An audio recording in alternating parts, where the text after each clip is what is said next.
"You are cheating," Alistair said, low enough that only she could hear it across the candlelight. "Or you are the finest card player I have ever had the misfortune to sit across from. I confess I cannot decide which insults me more." The young woman did not so much as glance up from arranging her hand. "Perhaps it does not occur to you, sir, that a person might simply be better than you at something. I understand the notion is a novel one." A ripple of scandalized laughter went round the table.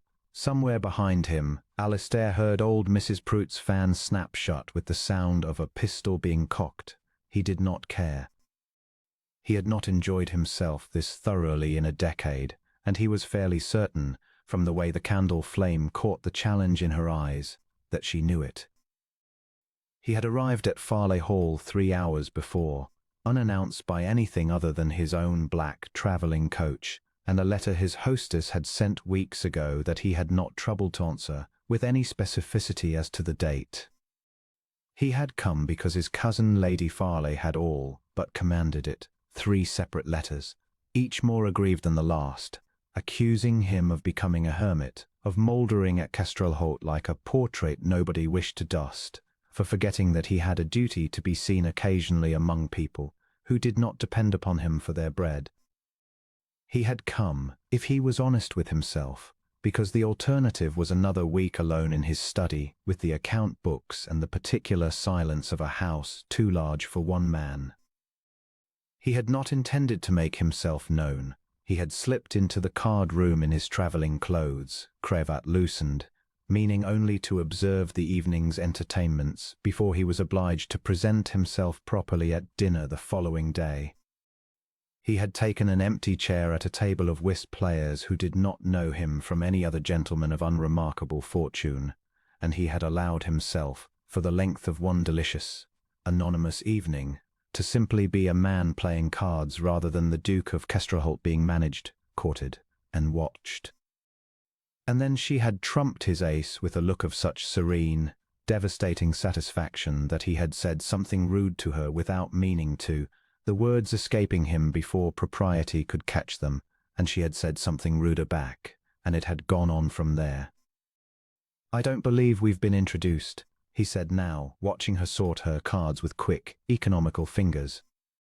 Her gown was a soft grey blue, well kept but several seasons out of fashion, mended so finely at one cuff that he would not have seen it had he not been looking for exactly such details all his life, the small betrayals of straightened means concealed by pride and a good needle.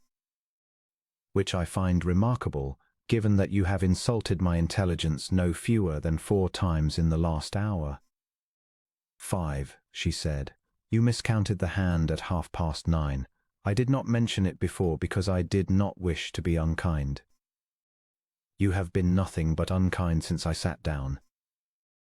"Then you must forgive me if my kindness and my honesty are difficult to tell apart, sir. I find they so rarely travel together in this room." Her eyes flicked, briefly, meaningfully, toward a cluster of young ladies by the pianoforte who had spent the better part of the evening making a study of not looking at Alistair while looking at nothing else. "Most people who speak to me here are either kind or honest, never both. It is refreshing to meet a man who manages neither." The gentleman to Alistair's left, a portly squire whose name Alistair had already forgotten, barked out a laugh and then, seeing Alistair's face, converted it hastily into a cough. Alistair did not smile. He was aware, distantly, that he ought to be affronted. He was the Duke of Wexholt. Men considerably older and more distinguished than this unnamed slip of a woman in her last season's gown did not speak to him thus, had not spoken to him thus, since he was perhaps 12 years old, and his father still lived and the title had not yet descended on him like a weight dropped from a height. He waited for the offence to arrive. It did not come. What arrived instead, unbidden and entirely unwelcome, was delight. "Your play, sir," she said, nodding at the table. "Unless you intend to forfeit out of wounded feeling, I would understand. Some men cannot bear to lose to." "I have not lost yet." "You have lost the last 3 hands." "I have lost the last 3 hands to you specifically. which I begin to suspect is less a reflection of my skill than of some private arrangement between you and Providence.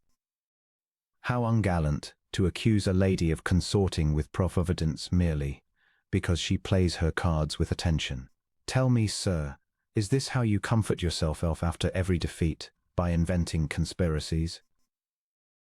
Only the defeats that sting. That finally seemed to catch her. She looked up, properly looked at him for the first time since the second hand, when she had stopped bothering to glance at him at all except to gauge his reactions, and something passed behind her eyes that was not quite triumph and not quite surprise, but adjacent to both. He held her gaze longer than was strictly proper. She did not look away first. He noted, with the same detached, cataloguing part of his mind that had spent 15 years assessing tenants and stewards and the character of men who wanted something from him, that her eyes were a clear hazel brown, steady, entirely unafraid, and that no woman had looked at him so directly in a very long time. Most people's eyes slid, when they spoke to him, to some point just past his shoulder, as though the title stood behind him like a second, larger man they were more properly addressing. She played her card. It was infuriatingly exactly the card he had least wanted her to hold. "There," she said, "that is 4. I am persuaded now that you are cheating. And I am persuaded, sir, that you are simply unaccustomed to a fair fight." She began to gather the trick with the brisk satisfaction of a woman closing a ledger. Most men of your evident self-regard have arranged their lives so that no one troubles to beat them at anything. It must come as rather a shock. You know nothing of my self-regard. I know that you sat down at this table an hour and a half ago, dressed like a man who had ridden hard and cared nothing for what anyone thought of his cravat, and that you have spent every hand since attempting, and failing, to make me feel the inferior party. That tells me a good deal, sir, about a man's self-regard, whatever his name may prove to be.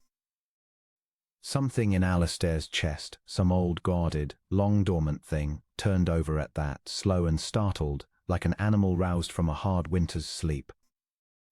He could not remember the last time anyone had troubled to look at him closely enough to describe him back to himself, let alone to do it accurately and unkindly, and without the faintest trace of fear.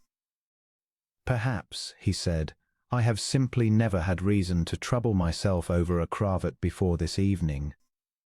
He watched that land. She did not blush. He would come, in time, to understand that Isadora Thistlewood did not blush easily or apologize for existing, which were 2 of the several thousand things about her that would undo him entirely before the month was out. But something flickered at the corner of her mouth, quickly suppressed, that told him the remark had found its mark. "You flatter yourself, sir, if you imagine your cravat has occupied one moment of my evening. And yet you noticed it was loosened." "I notice everything. It is a professional habit." She dealt the next hand with the same brisk economy, cards snapping down in front of each player with a precision that spoke of long, unglamorous practice, the kind of practice that came not from idle hours at a card table for pleasure, he thought, but from something closer to necessity. He filed the observation away, as he filed away everything of interest, for later consideration. "You will find, if you continue to lose to me all evening, that I notice quite a great deal." "Is that a threat or a promise?" "It is an observation, sir, offered in the same generous spirit as all my others. Take it as you like." He took his cards. He arranged them with more care than the hand strictly warranted, using the moment to study her without the excuse of direct address, the set of her shoulders, despite a gown that told him she had not commissioned anything new from a modiste in some years, the quickness of her eyes as they moved at the table, missing nothing, cataloguing every player's tells with the same ruthless attention she had turned on him, the small private satisfaction she took in each trick that had nothing to do with performance for the room and everything to do with the game itself, played purely for its own sake. She was not performing cleverness for an audience the way so many young women of his acquaintance performed accomplishment. The pianoforte piece rehearsed until it gleamed, the watercolor painted to be admired rather than felt. She played because she was good at it, and because being good at something in a room that had likely never once properly seen her was, he suspected, its own quiet, ferocious pleasure. "You have not told me your name," he said.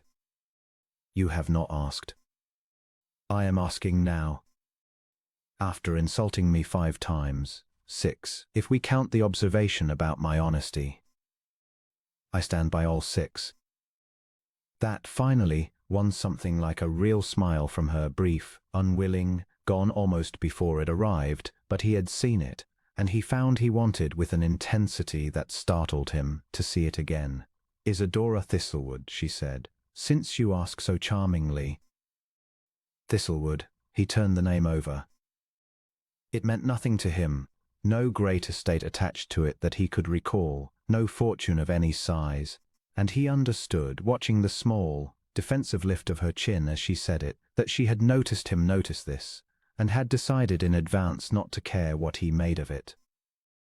"And what, Miss Thistlewood, are you doing at Farleigh Hall, terrorizing strange gentlemen at cards?" "I am a guest of Lady Farleigh's, sir, same as you, I presume, since I have not seen you attached to any particular family this evening, and you carry yourself like a man who answers to no one."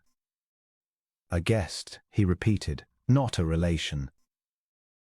My mother and Lady Farleigh were girlhood friends, before my mother married beneath what her own mother wished for her, and Lady Farleigh married rather spectacularly above it.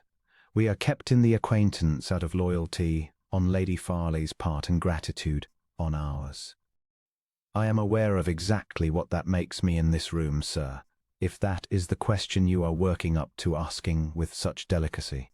You needn't trouble. I have made my own peace with it years ago." There was no self-pity in it.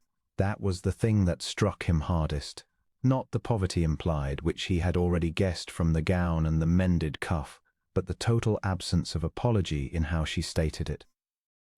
Every young woman of his acquaintance who found herself poor and genteel among the wealthy learned, sooner or later, to make herself smaller for it, to soften her opinions and her wit into something more easily forgiven. Isadora Thistlewood had apparently decided to do the opposite, to make herself so plainly, unmistakably present that no one in the room could pretend not to have noticed her, and having chosen that path, she had armed herself for it with a whist game good enough to embarrass a man 3 times her fortune. "I had no question of that kind forming," he said, "though now that you mention it, I find myself curious what a woman does that particular piece, once she has made it." "She wins at cards," she said, "and does not apologize for it, and refuses to feel remorse when arrogant strangers with no manners and excellent coats find themselves the poorer for the evening. I have not paid you a farthing. The night is young, sir." It was, in fact, nearly midnight, and the room had begun to thin as older guests drifted off toward their beds, but neither of them moved to end the game, and neither, Alistair noted with some private astonishment, did the small crowd that had gathered to watch. Lady Farleigh herself had appeared at the edge of the room some 20 minutes before, drawn by the commotion of laughter and gasps, and had stood there now for some time with an expression Alistair could not quite read, certainly, but something sharper beneath it, something almost like calculation, as her eyes moved between her unnamed guest and the unnamed gentleman making such a spectacle of losing to her. He played on. He lost the next hand, and the one after that, and somewhere in the losing he stopped minding it at all, stopped keeping score of anything except the quickness of her replies, and the stubborn, magnificent tilt of her chin every time she thought he meant to condescend to her, which he would admit only to himself, and only much later. He rather enjoyed provoking simply to watch her refuse it.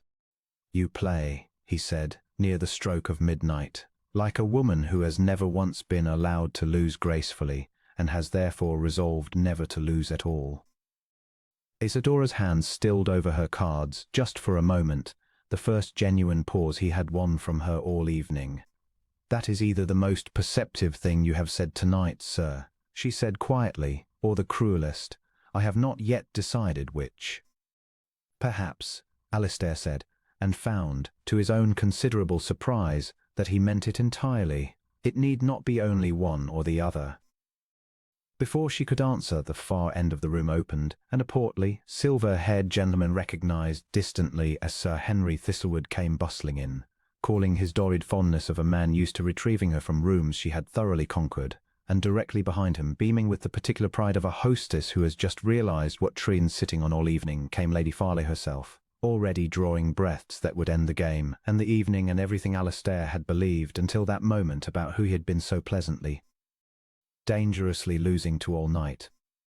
Isadora, my dear girl, there you are. Sir Henry Thistlewood broke off mid-stride, blinking at the tableau before him, his daughter presiding over a card table like a small, triumphant general, a heap of coins and vowels at her elbow, and opposite her a dark-haired stranger in a loosened cravat whom Sir Henry did not immediately place, though something in the set of the man's shoulders made him hesitate before finishing his sentence, with quite the same ease he had begun it. Papa, Isadora said, not looking up from gathering the last trick, you are interrupting what has been, I promise you, the most satisfying evening of my whole visit. So I see. Sir Henry's gaze moved, uncertain, to Alistair. I don't believe I've had the pleasure, sir. It was Lady Farley who answered, sweeping forward with the particular radiance of a hostess who understands she is about to detonate something delightful in the middle of her own drawing-room. She had known, of course, had known from the moment her butler informed her that the Duke's carriage had arrived hours early, and that his Grace had expressed no wish to be announced, content to let the household believe him merely delayed until dinner the next day. She had said nothing, amused by the prospect of watching him observe her guests unrecognized for an evening. She had not anticipated this particular use of his anonymity, and found, on consideration, that she liked it enormously.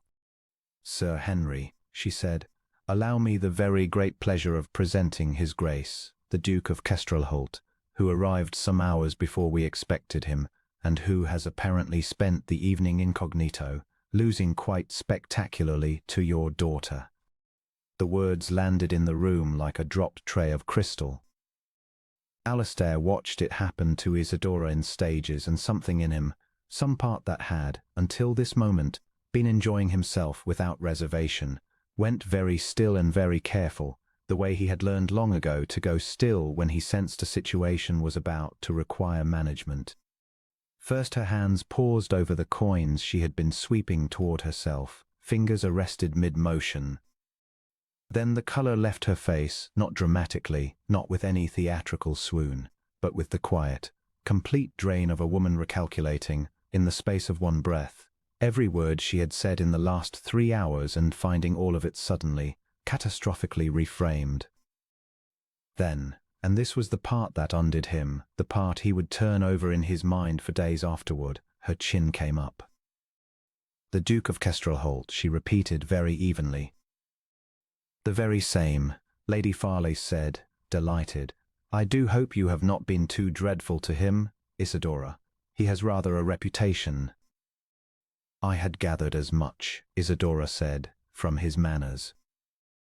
A gasp went round what remained of the assembled onlookers, not shocked exactly, but hungry, the particular hunger of a small society starved for exactly this kind of spectacle. Sir Henry made a strangled sound and reached, ineffectually, for his daughter's sleeve, as though he might physically restrain her from further ruin. Isadora did not so much as glance at him.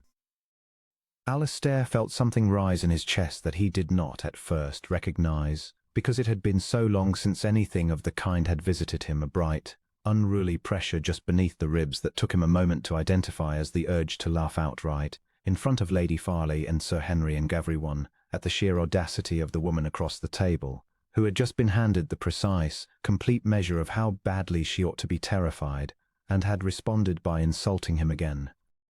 I understood, he said, keeping his voice level with some effort, that my manners this evening were a matter of some debate, Miss Thistlewood, not settled fact. They were, sir, until I learned your name. Now I find the debate rather concluded.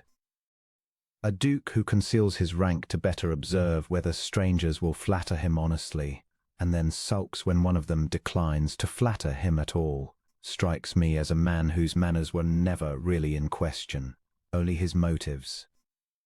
The room had gone entirely silent now, save for the faint hiss of a guttering candle somewhere near the window. Lady Farley's fan had frozen halfway to her face. Sir Henry looked as though he might faint outright, his complexion gone the pale grey-green of a man watching his daughter set fire to her own prospects, and possibly his, with a steady hand and no apparent regret. Alistair rose from his chair. He was aware, in some analytical corner of his mind that never entirely switched off no matter how thoroughly the rest of him was enjoying an evening, that this was the moment in which he was meant to draw himself up, remind the room precisely who he was, and allow the natural gravity of a dukedom to do what it always did, flatten opposition, curdle wit into apology, restore the ordinary order of things, in which everyone deferred and no one dared. He felt the shape of that moment arrive and pass him by entirely unused, like a coach he had declined to board. "My motives," he said instead, "were exactly what I told you they were, Miss Thistlewood, though I confess I did not tell you in so many words. I wished, for one evening, to be spoken to as a man rather than a title. You oblige me rather more thoroughly than I had any right to expect." "I did not know I was obliging a duke, sir. Had I known, I might have moderated my language." "Would you have?" She held his gaze. Something passed behind her eyes, the same flicker of calculation he had watched all evening as she read her opponent's hands, except now, he understood, she was reading him, weighing what kind of man stood beneath the title, and whether the title changed the answer. "No," she said finally, "I don't believe I would have." "Isadora," Sir Henry hissed, scandalized past the point of tact, "for the love of heaven, apologize to his grace at once." "I have nothing to apologize for, Papa. His grace lost fairly at a game he chose to play, under a name he chose to conceal. If he is embarrassed now to have been beaten by a woman with no fortune and an unfashionable gown, that is a discomfort of his own manufacture, not mine." "I am not embarrassed," Alistair said, and was surprised to find it entirely true. "I am, if anything, considerably more entertained than I have been at any house party in the last 5 years, and I would take it as a personal favour, Sir Henry, if you did not scold your daughter on my account. She has done nothing tonight that I did not thoroughly deserve, hand for hand." Sir Henry's mouth opened and closed several times without producing sound, a man caught between the terror of having his daughter offend a duke and the greater terror of a duke instructing him, with evident sincerity, to let the offence stand. Lady Farley, meanwhile, had recovered her composure and something else besides, a gleam in her eye that Alistair, had he been paying closer attention to anyone besides Isadora, might have recognized as the particular satisfaction of a hostess who senses she has just witnessed the opening act of something considerably more interesting than she had planned for her house party. "Well," she said, "I confess I have never in my life witnessed such an introduction. Isadora, my dear, you have created quite a sensation. I do hope you mean to come down for the archery in the morning, so the rest of the party may have the pleasure of hearing the story second-hand from everyone who was not fortunate enough to see it themselves." "I shall be there, Lady Farley, though I cannot promise to repeat any of it. I find the details lose something in the retelling." "On the contrary," Alistair said, "I think the details ought to be preserved in their entirety, and I intend to correct any account that softens them. You called me, at various points this evening, arrogant, self-regarding, and, I believe this was your precise phrase, a man who has arranged his life so that no one troubles to beat him at anything. I should hate for posterity to lose a single word of it." That drew a startled, unwilling breath of laughter from somewhere in the small remaining crowd, quickly smothered, but real. Isadora's mouth twitched again, that same brief, unwilling, almost smile he had won from her twice already, and this time she did not entirely suppress it. "You are either the strangest duke in England, sir," she said, "or the most secure. I have not yet decided which." "I begin to think," Alistair said, "that you say that about everyone who surprises you. It was cruelest or most perceptive not 20 minutes ago. Now it is strangest or most secure. I wonder if there is a third category waiting for me somewhere further down the evening." "There may be. You will have to continue surprising me to find out." "I intend to."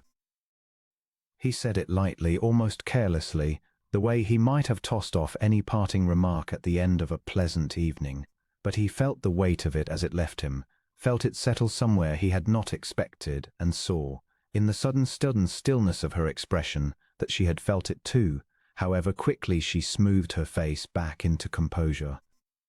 Sir Henry, apparently deciding that any further conversation could only compound the evening's disasters, took his daughter firmly by the elbow. "Isadora, it is very late. Your Grace."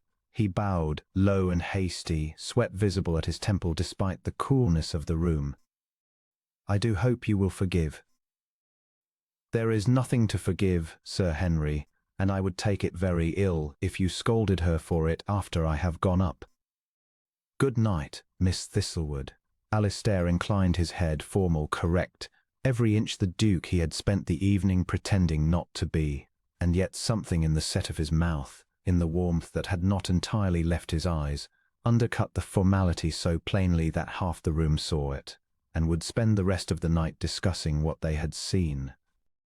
"Good night, Your Grace," Isadora said, and dropped a curtsy so precisely correct, so exquisitely, mockingly proper after 3 hours of plain speaking, that Alistair felt the corner of his mouth pull upward, despite every instinct toward dignity.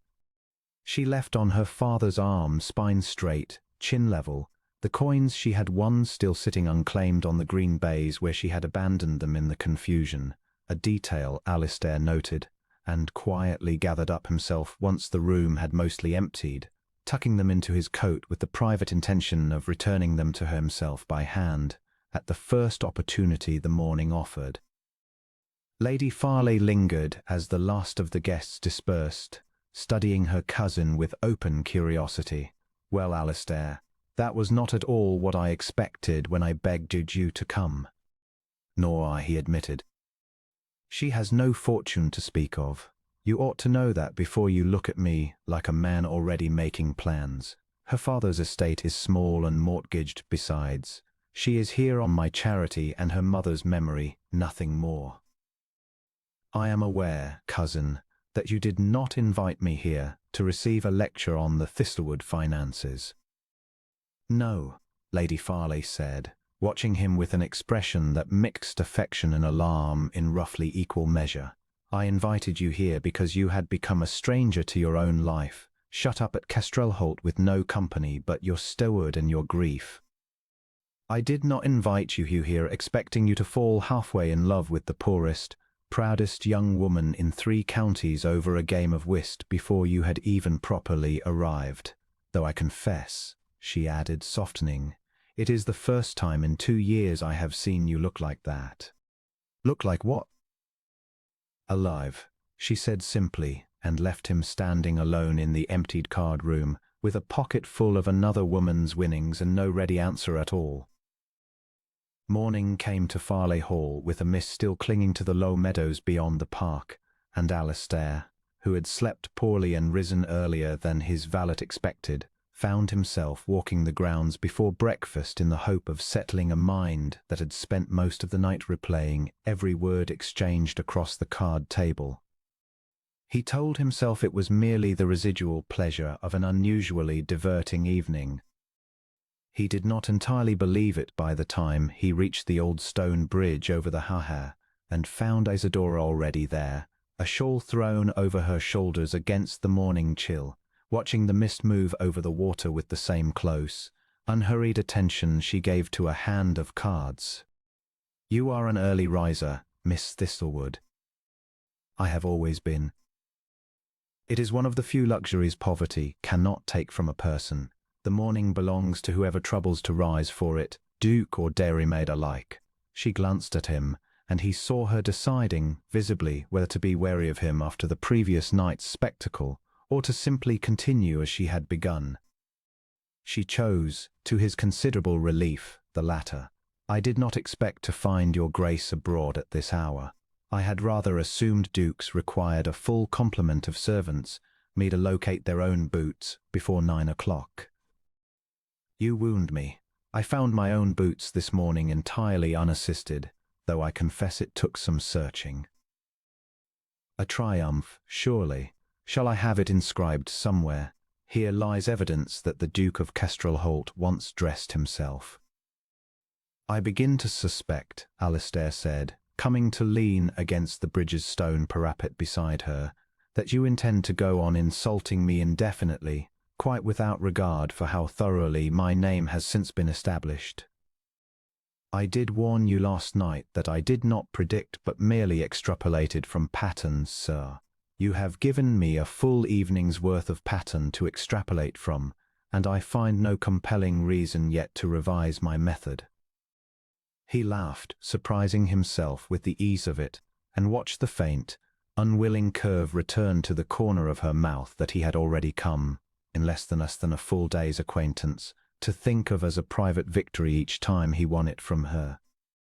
"Tell me," he said, "since we are being honest with one another at this hour, when there is no one else awake to overhear and repeat it, do you make a study of every gentleman who crosses your path, or was I given some particular attention?" "You were given particular attention, your grace, because you sat down at my table with the manners of a man who expected to be flattered and grew increasingly astonished when he was not. I find such men irresistible material for study. They reveal so much of themselves in the space of a single lost hand." "And what did my losing reveal?" Isidora considered the question with the same seriousness she brought to every hand of cards, turning to study him properly in the pale morning light. "That you are not, beneath the coat and the title, nearly so certain of yourself as you would have the world believe. A truly arrogant man does not linger at a table where he is losing badly to a woman with no fortune. He makes his excuses and finds another table where the outcome flatters him more reliably. You stayed. That told me a great deal more than any of your insults did." The observation landed with a precision that startled him, not because it was unkind, but because it was so entirely, uncomfortably accurate. He had spent 6 years surrounding himself with people who told him what his rank required them to tell him, and here was a woman who had known him for one evening and had already located, with surgical accuracy, the uncertain, grieving young man who still lived somewhere beneath the polished armor of the dukedom. "You are correct," he admitted. "I do not know when I last felt certain of anything, if I am honest. I have spent 6 years performing certainty, because 400 families depend upon believing I possess it. That is a very heavy performance to sustain alone." "It is. I had not fully understood how heavy until last night, when I set it down for a few hours without meaning to, and discovered how much lighter I felt for the absence of it." They stood a while longer at the bridge in a silence that had none of the discomfort silence often carried between near strangers, watching the mist lift slowly off the water as the sun climbed. It was Isidora who broke it finally, her voice quieter than her usual brisk cadence. "I ought to warn you, your grace, that whatever this is, this pleasant morning conversation, this curiosity you have taken in a poor relation who happened to beat you at cards, it cannot come to anything. I say this not to be unkind, nor to fish for reassurance, but because I have watched enough young women at enough house parties entertain hopes that ended in disappointment, and I have promised myself I will not be one of them. I have no fortune, no connections that would recommend me to a man of your position, and a father whose estate could not furnish a season in town, let alone a match with a duke. I would rather know now, plainly, that this is merely a diverting fortnight, than spend the whole of it building hopes that can only end in humiliation." Alistair turned to face her fully, and found him moved, more than he expected, by the careful, deliberate honesty of the warning, the same fierce self-protection he would come to recognize, over the following days, as the truest architecture of her character. "I do not know yet what this is, Isidora," he said, using her given name for the first time, though he had not yet asked her leave to do so, and saw her register it without objection. "I will not insult you with promises before I have earned the right to make them. But I will tell you honestly that I have not felt this curious about another person in longer than I can comfortably recall, and I do not intend to let good sense talk me out of following that curiosity merely because it is inconvenient for both our situations. That is either very reckless of you, your grace, or very brave. I have not yet decided which." "Perhaps," he said, echoing, without quite meaning, the same words he would say to her again in the card room some evenings later, "it need not be only one or the other." The breakfast bell rang faintly from the house, carrying across the misted lawn, and Isidora straightened, gathering her shawl more closely, the moment's unguarded honesty folding itself back, with visible effort, into her usual brisk composure. "We ought to go in, before Lady Farley sends a search party and finds material for an entirely new round of gossip." "Isidora." She paused, glancing back at him. "Thank you," he said, "for telling me plainly what you feared, rather than simply avoiding me until the fortnight ended. I do not think I have ever been so well warned, nor so glad of the warning." Something eased in her face, not quite a smile, but its close cousin. "I find, your grace, that plain speaking is rather the only currency I have ever had in abundance. I see no reason to economize on it now, of all times, with you."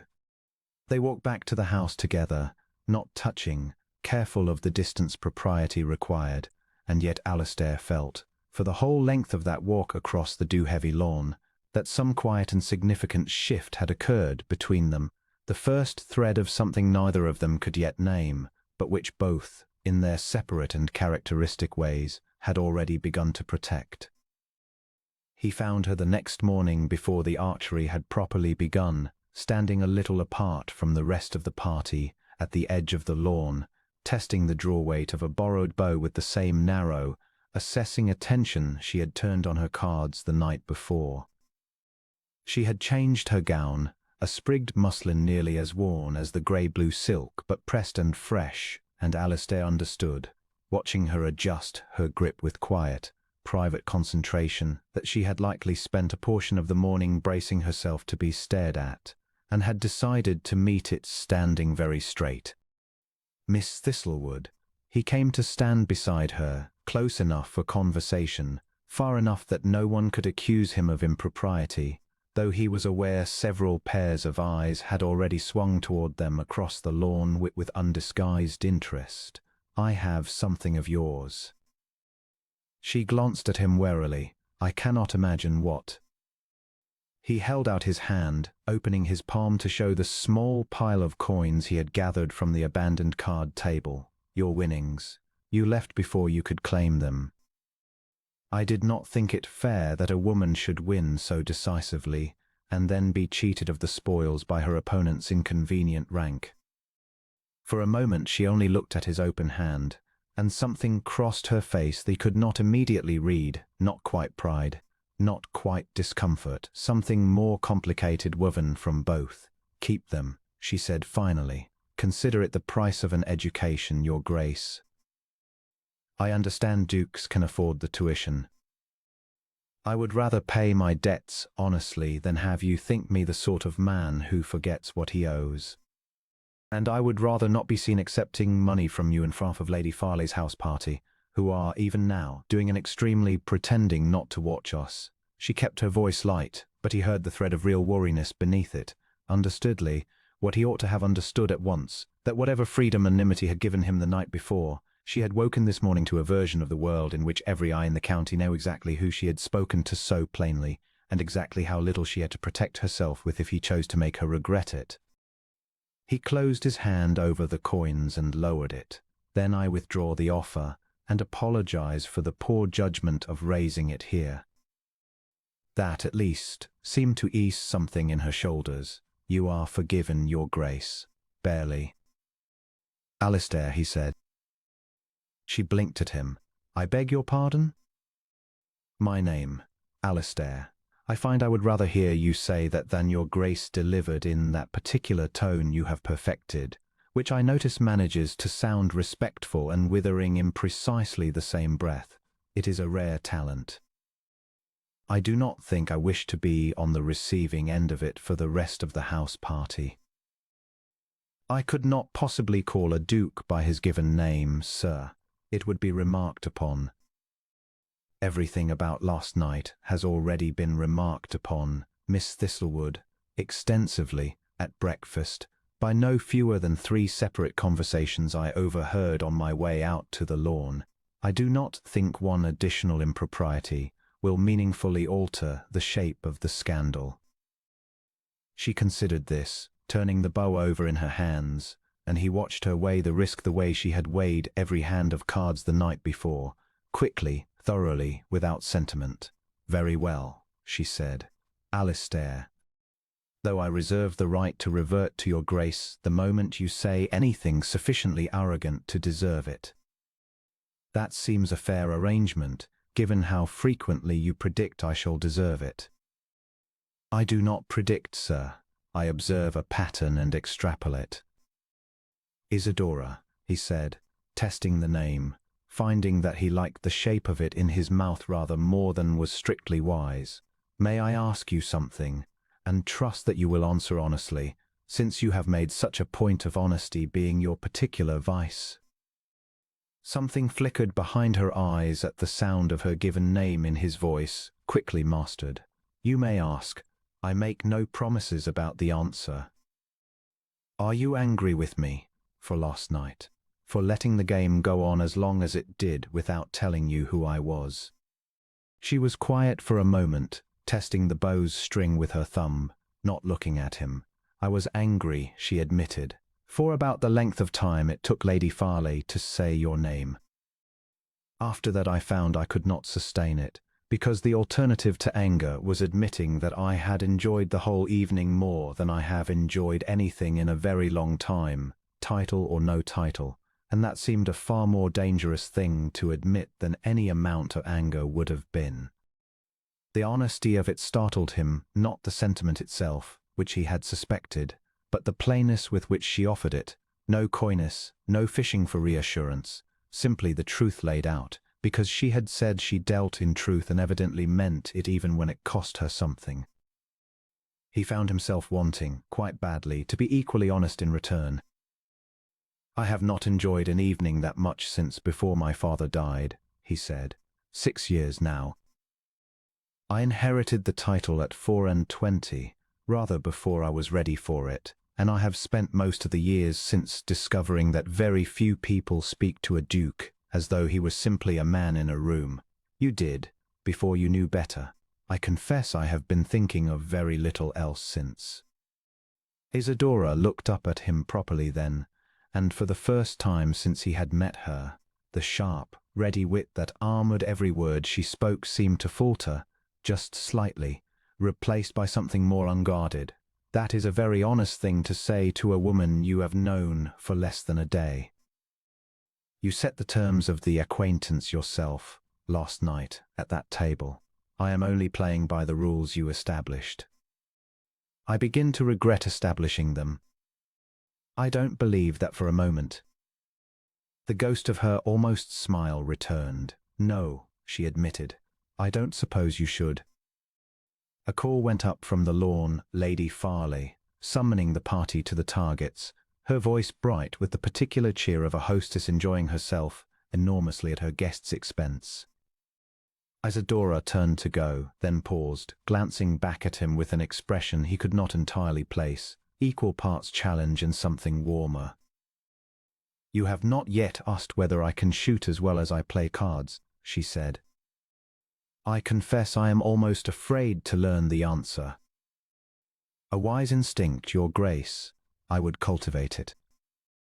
She walked away toward the targets with her borrowed bow, and Alistair stood a moment longer on the lawn, watching her go, aware of a warmth in his chest that had nothing to do with the mild July sun and everything to do with a woman in a sprigged muslin gown who had just, for the second time in less than a day, left him wanting nothing so much as to follow.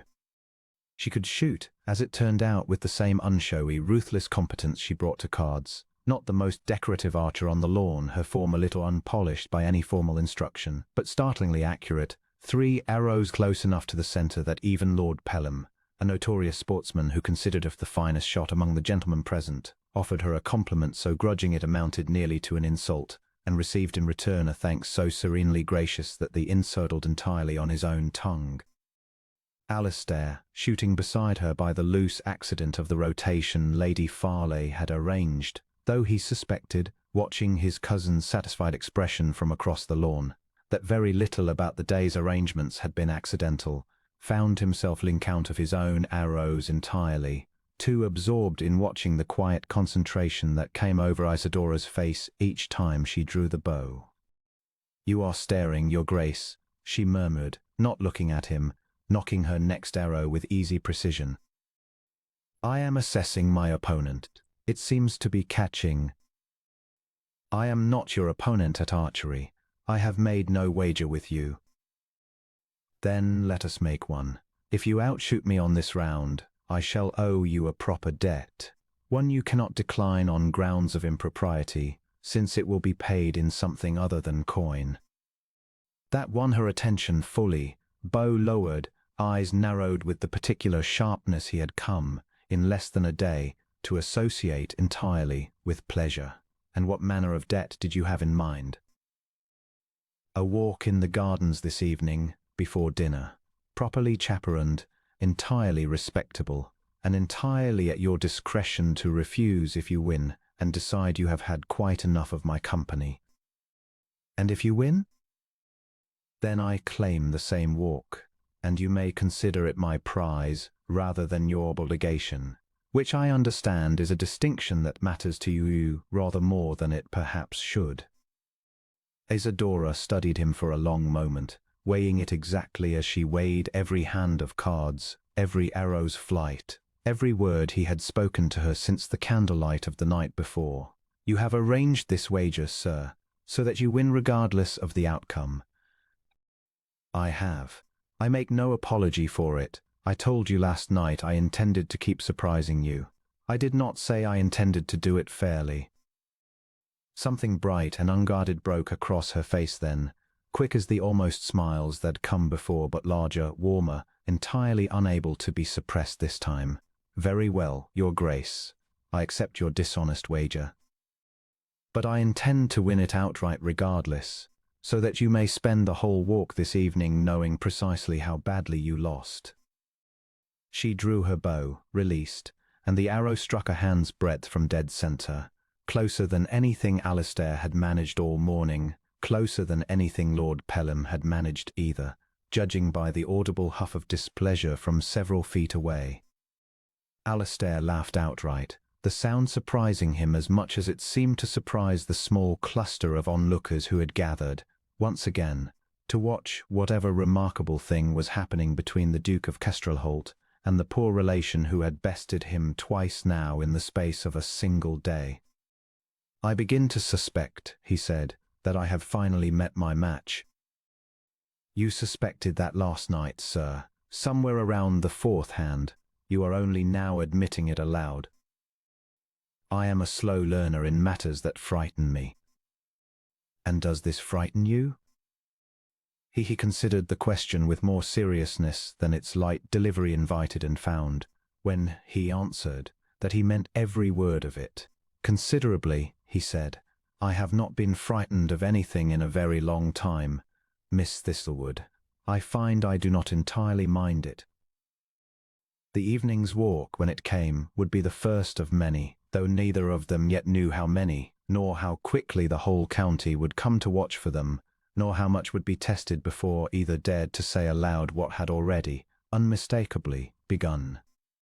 3 evenings after the archery, Lady Farley announced, with an innocence no one in the drawing-room quite believed, that the party would pass the evening at cards once more, since his grace has expressed a wish, she said, eyes bright with mischief, to recover some portion of his dignity at the whist table, and I confess I am too curious of the outcome to deny him the opportunity. Isadora, seated near the window with her needlework, looked up sharply.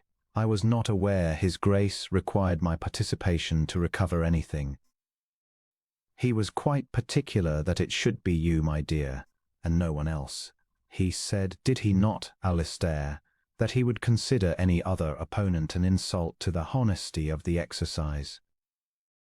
I said exactly that, Alistair confirmed, settling into the chair opposite her at the small table Lady Farley had already, with suspicious foresight, caused to be prepared.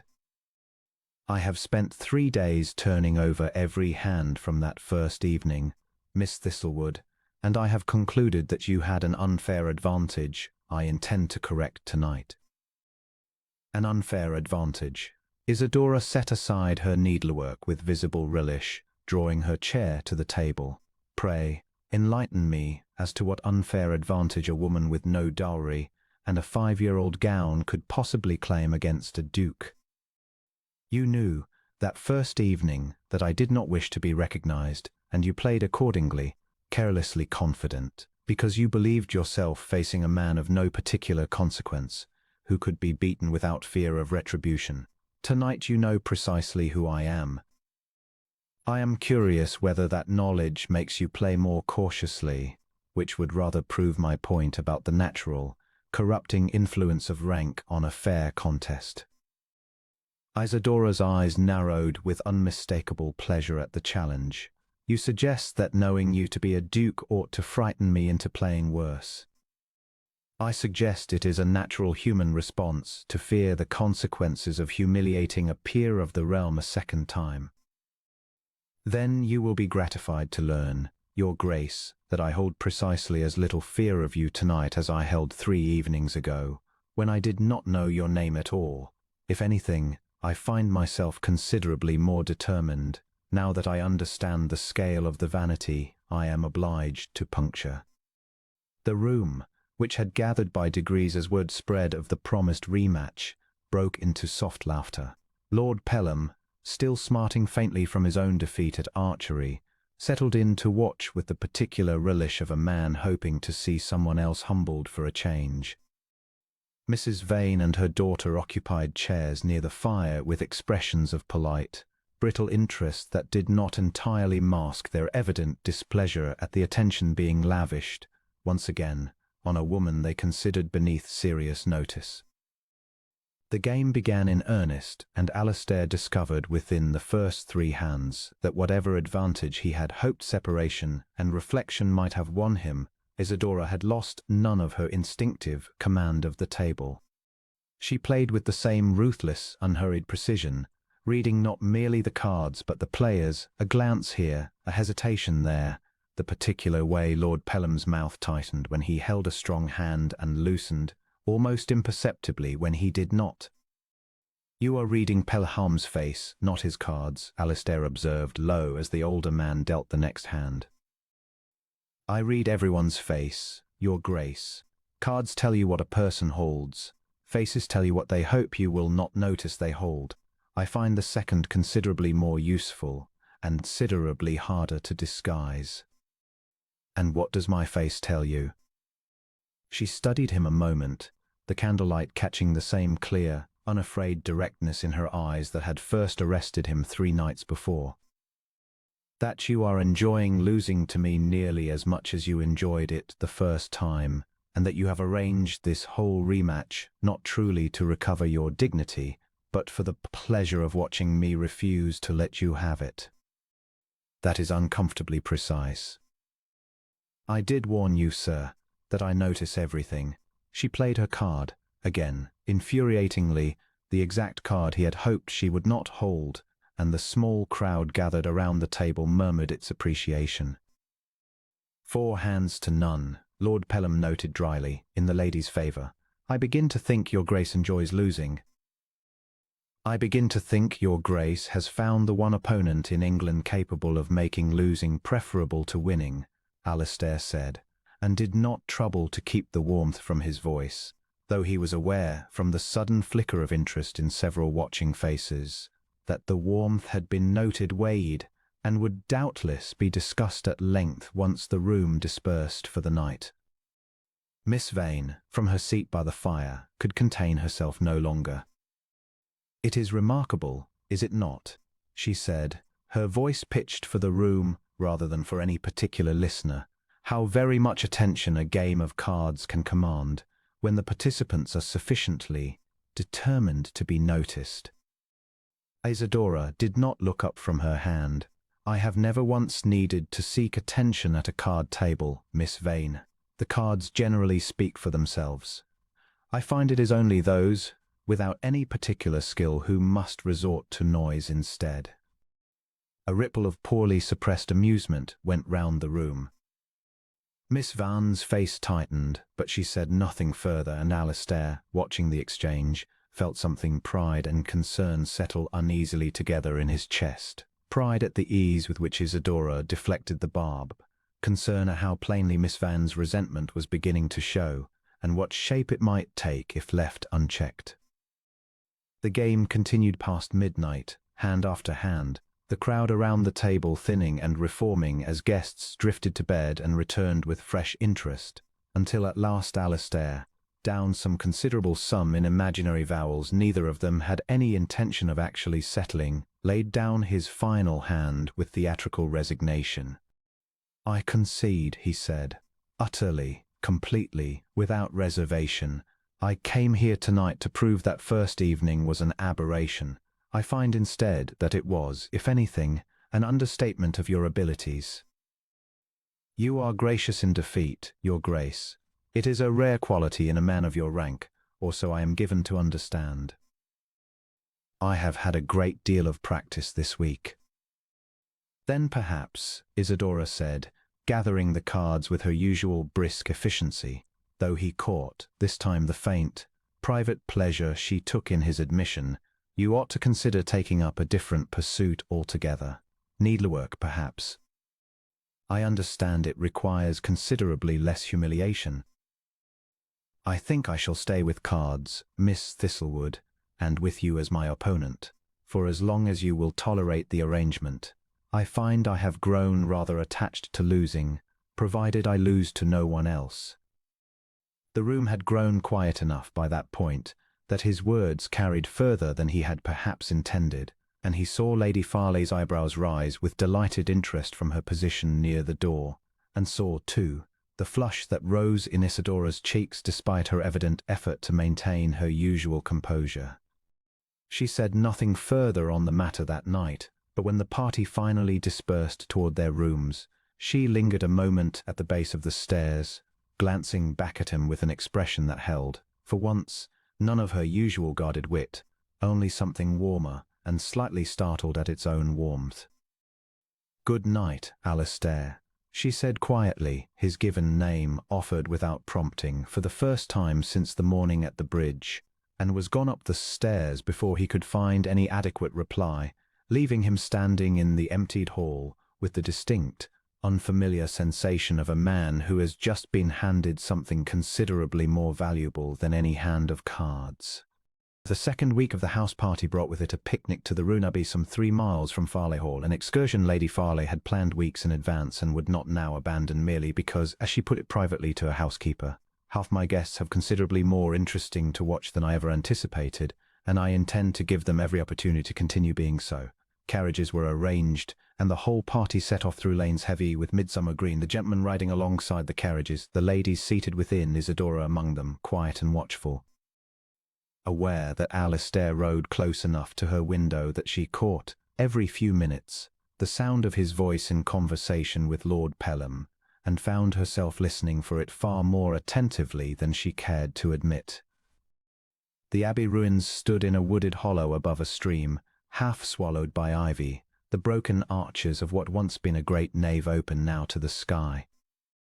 The party dispersed among the stones and the grass in loose clusters, hampers laid open, Rug spread, and Alistair, dismounting, made his way with unhurried deliberateness to where Isidora had settled a little apart from the others, sketching the ruined arch with quick, economical strokes in a small book she had brought for the purpose. "You draw as well as you play cards," he observed, settling onto the grass a respectful distance away. "Is there any pursuit at which you are merely adequate, Miss Thistlewood? I begin to feel rather inadequate myself by comparison." "I draw passably, sir, nothing more. It is one of the few accomplishments a woman may practice for herself, without an audience, without expense beyond a little paper and charcoal. I have had a great deal of solitary practice." "You say that as though solitude were a hardship rather than a preference."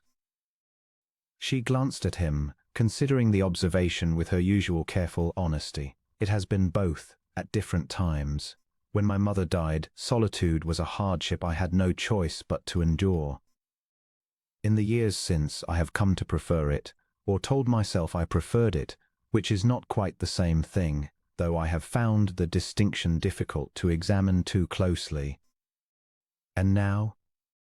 "Now," she said, setting down her charcoal, "I find myself considerably less certain of my own preferences than I was a fortnight ago, which I confess I find rather more alarming than any hand of cards you have yet dealt me." Before Alistair could answer, Miss Vane's voice carried across the grass, bright and deliberately cheerful, as she approached with her mother and two other young ladies in tow, parasols angled against the midday sun. "Your Grace, we had wondered where you had got to. Miss Thistlewood, I see you have claimed him quite thoroughly for your sketching. You must let the rest of us have some small share of his company, or we shall all become dreadfully jealous." The words were pitched lightly, delivered with a smile, and yet Alistair heard, beneath the practised charm, the same brittle edge he had noted in her since the first evening, a woman accustomed to being the most sought of presence in any room, discovering, with mounting displeasure, that her accustomed position had been quietly, thoroughly usurped. "I was not aware Miss Thistlewood had claimed me at all, Miss Vane," Alistair said pleasantly. "I rather think I invited myself, and she has been gracious enough to tolerate the intrusion." "How generous of her." Miss Vane's smile did not waver, though something behind her eyes hardened. "I confess I find it remarkable, Miss Thistlewood, how very much time His Grace has found to spend in your company this fortnight, given how very little else you have to occupy him with. I mean that as the compliment I am sure it sounds, of course." "I am sure you do, Miss Vane," Isidora replied, her tone perfectly even, betraying nothing beyond a faint, dry amusement. "Though I confess I find myself curious what precisely you imagine I do have to occupy him with, if not conversation, since I have neither fortune nor connections to offer him, and can therefore only assume it must be my company itself that he finds worth the time." The barb landed cleanly enough that one of the other young ladies stifled a laugh behind her glove, and Miss Vane's composure flickered, just perceptibly, before she recovered it. "You are very quick, Miss Thistlewood. I am sure that serves you admirably at cards." "It serves me admirably in most circumstances, Miss Vane, cards included." Mrs. Vane, sensing the exchange sliding somewhere her daughter could not easily win, interjected with brisk cheer. "Come, Arabella, Lady Farley is calling us to the hamper." "Your Grace, I do hope you will join us. I understand Lady Farley has brought that excellent claret you admired at dinner Tuesday last." Alistair inclined his head with perfect courtesy. "I shall join you presently, Mrs. Vane. I find I am not yet finished admiring Miss Thistlewood's sketch." The Vanes withdrew, and Isidora let out a breath she had evidently been holding, some of the brittle composure of the exchange easing from her shoulders. "You need not provoke her so plainly, Alistair. It will only make my remaining days here more difficult once you have returned to London, and I am left to bear the whole of Miss Vane's displeasure alone." "I have no intention of returning to London and leaving you to bear anything alone," he said, and the quiet seriousness of it startled her into looking up from her sketchbook. Though I take your point. I shall endeavour to provoke her less publicly, if it eases your position here. I cannot promise to provoke her not at all. I find I have very little patience left for cruelty dressed as compliment, especially when it is aimed at you. You barely knew me a fortnight ago. I am aware of the arithmetic, Isadora. I find it does nothing to diminish the feeling. She held his gaze a long moment, something unguarded and searching in her expression, before she returned, with visible effort, to her sketch, her charcoal moving in quick, slightly less steady strokes than before. You make it very difficult, she said quietly, to keep the sensible distance I promised myself I would keep. Good, Alistair said. I find I have very little use myself for sensible distances any more. They remained among the ruined stones a while longer, the conversation drifting into safer territory. His estate, her father's small holding, the shed, surprising discovery that they had both, as children, preferred the company of dogs to most people, and had both been scolded for it by parents who despaired of their sociability. It was, Alistair reflected later, one of the easiest, least guarded conversations of his adult life, conducted in the shadow of a ruined abbey with a woman who asked nothing of him beyond his honest attention, and gave the whole of her own in return without calculation or design. The ride back to Farleigh Hall that evening found Alistair uncharacteristically quiet, turning over, with mounting and not entirely comfortable clarity, the plain fact that he had known Isadora Thistlewood a mere 2 weeks, and had already arranged, in his own mind, an entire future around the sound of her voice correcting him. He was a careful man by long habit and harder necessity, a man who had learned, at considerable cost, that swift attachments led as often to catastrophe as to happiness, that a duke's affections were public property the moment they were declared, subject to scrutiny and consequence, that touched not only himself but every tenant and dependent who relied upon his judgment. And yet he found, examining the matter as honestly as he examined any account book or estate dispute, that he could not locate within himself even the smallest genuine wish to be more careful than he had already, helplessly, ceased to be.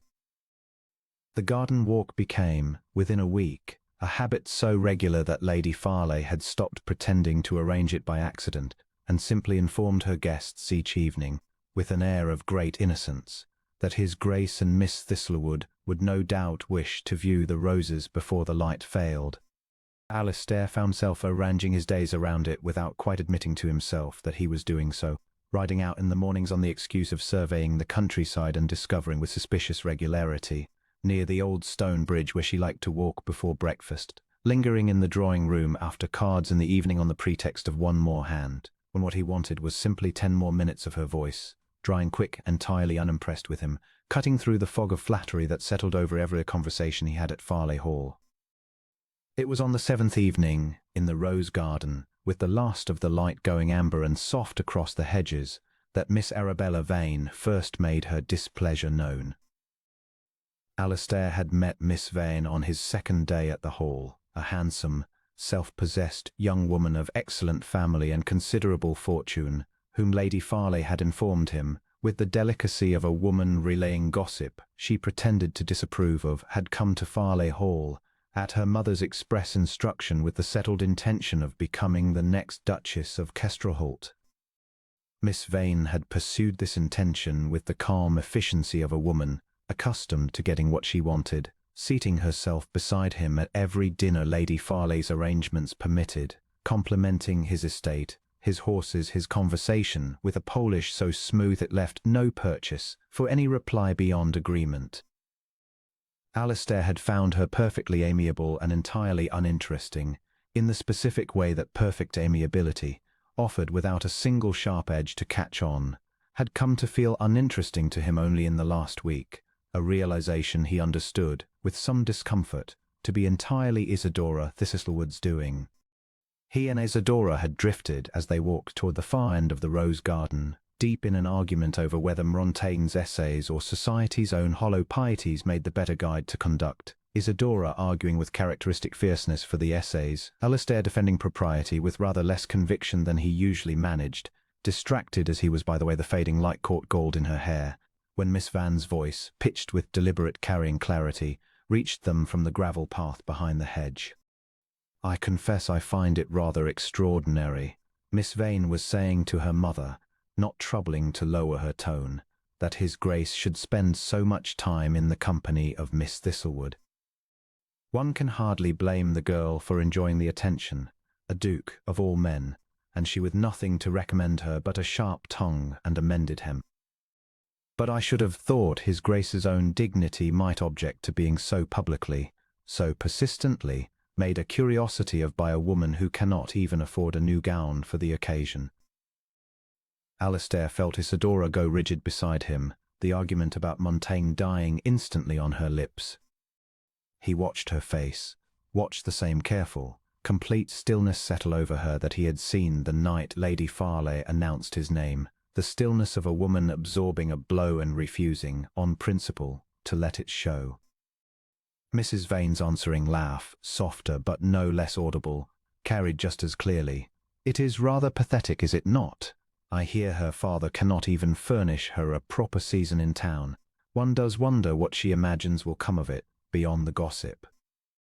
Dukes do not marry poor relations, Arabella, however diverting they find them for a fortnight in the country."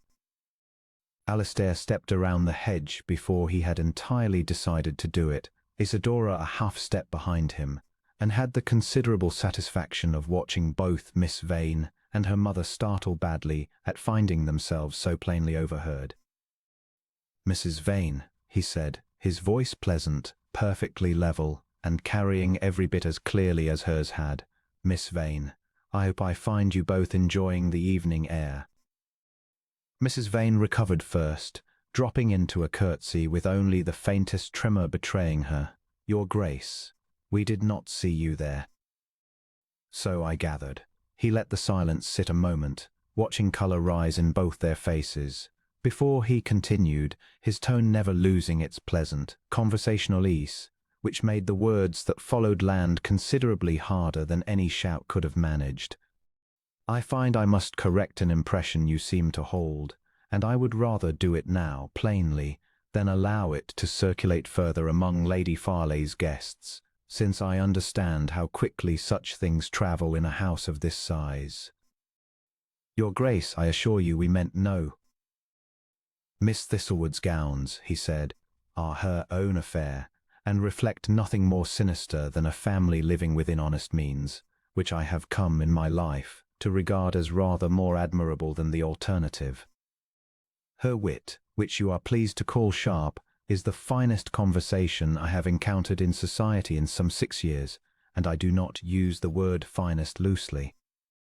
And as to what a duke does or does not marry, I would gently suggest, madam, that you are not so intimately acquainted with my intentions as you appear to believe, and that speculating on them in a public garden, at volume, reflects rather more poorly on your own judgment than on Miss Thistlewood's hem."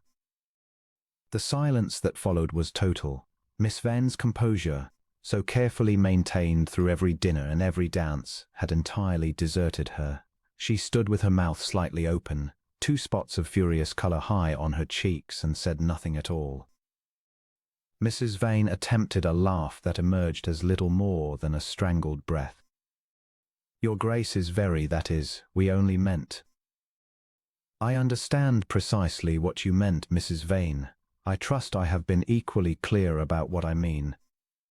Good evening to you both." He offered a bow of perfect, icy correctness, and turned back toward Isadora, who had not moved from where she stood at the hedge's edge, watching the entire exchange with an expression Alistair could not read at all, until she fell into step beside him as they walked on, and he saw that her eyes were bright with something that was not quite tears and not quite laughter, held very carefully in check. "You did not need to do that," she said, once they had gone far enough down the path that the Vanes could no longer hear. "I am aware that I did not need to. I wished to.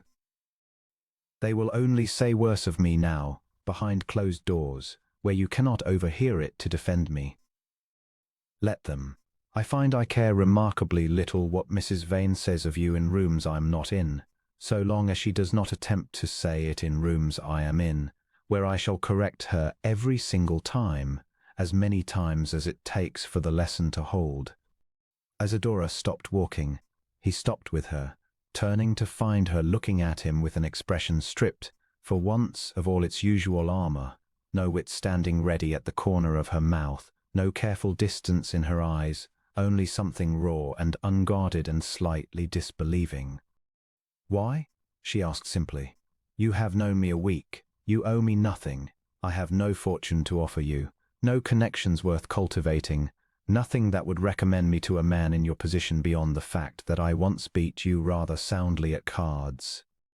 Half of society would tell you I am a curiosity at best and an embarrassment at worst. Why trouble yourself to defend a woman who costs you more, socially, than she could ever repay you?"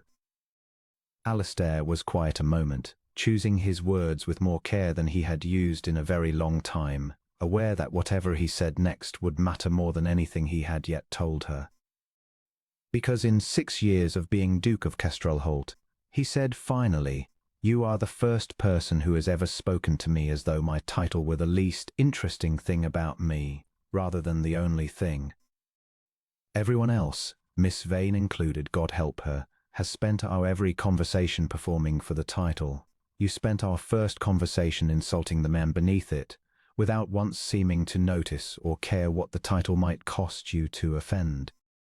I do not know how to explain what that has done to me, except to say that I would rather be insulted honestly by you for the rest of my life than flattered dishonestly by anyone else in this garden." Isadora's breath caught audibly, and for a long moment she said nothing at all. The last of the light fading golden rose across her face, her eyes searching his with an intensity that made him feel, not for the first time that week, thoroughly and pleasurably undone.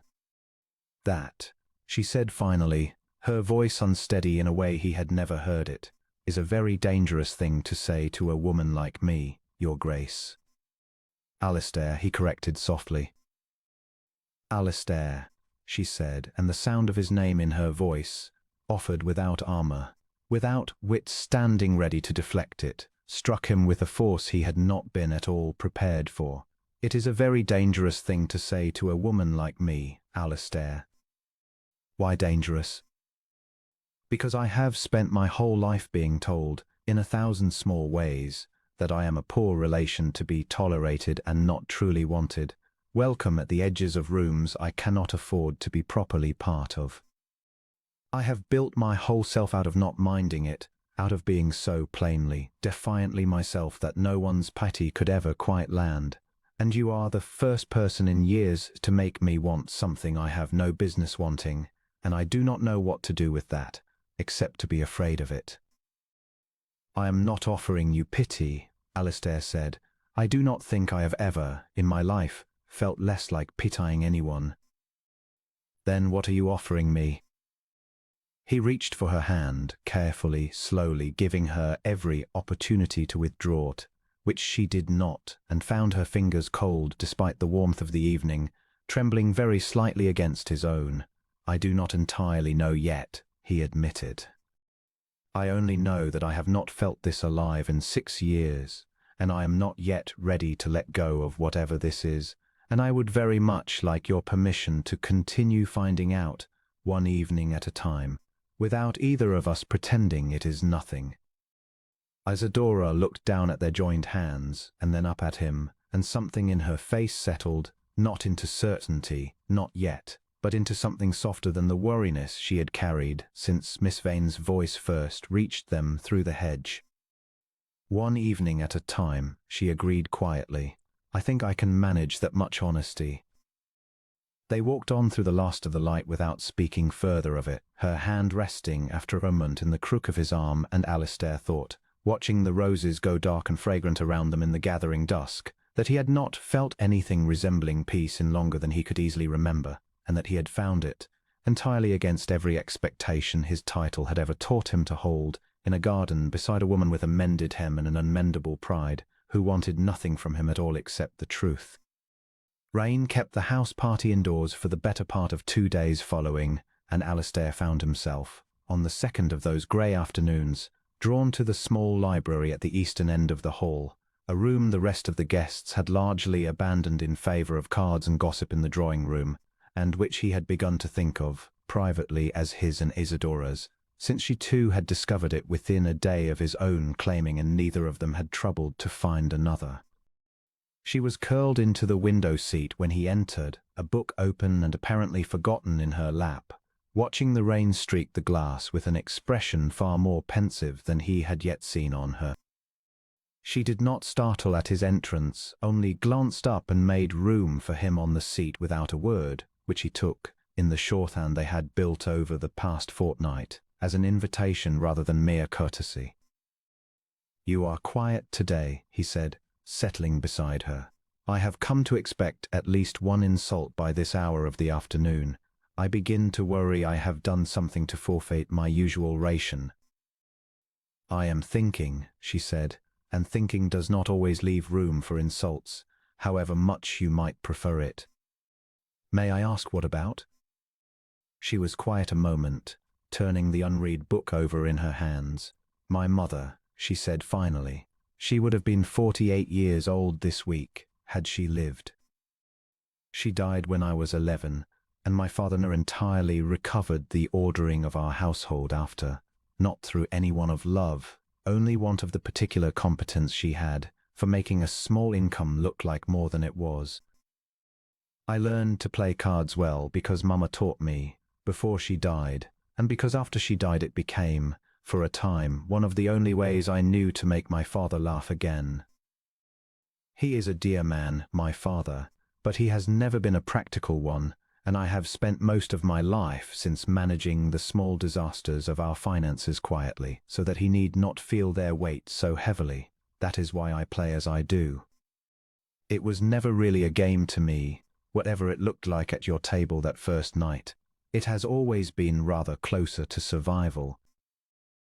Alistair said nothing for a moment, absorbing the weight of what she had given him, not the fact of her poverty, which he had already understood, but the shape of the courage it had taken, and taken every day since she was 11 years old, to bear it without complaint. "I am sorry," he said finally, "for your mother, and I am sorry that you have had to be so much older than your years for so long, with so little help in the bearing of it. Do not pity me, Alistair. I told you once already, I have made my peace with it." "I do not pity you," he said, and found, searching himself for the truth of it, that he meant it entirely. "I admire you. There is a difference, though I understand why you have learned to be suspicious of anyone claiming to feel the second thing, when so many people have likely offered you the first dressed up in its clothes."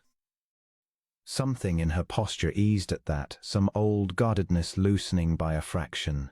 "You are the first person outside my own family I have told that to," she admitted, "about my mother, about what the cards really are, underneath the game of it." "Why tell me now?" "Because you told me a week ago that you had not felt alive in 6 years until you sat down across from me. I have been turning that over since, wondering whether I owed you an equal honesty, and I find that I do. I have not spoken to anyone the way I speak to you, Alistair, not since my mother died, if I am truthful. I had forgotten what it felt like to be plainly myself in front of another person and have it received as a gift rather than a burden." He reached for her hand where it lay on the closed book, and this time she did not hesitate at all before letting her fingers curl into his. "Tell me about the dukedom," she said quietly, "the real weight of it. You have hinted at loneliness more than once, but you have never told me plainly what it costs you."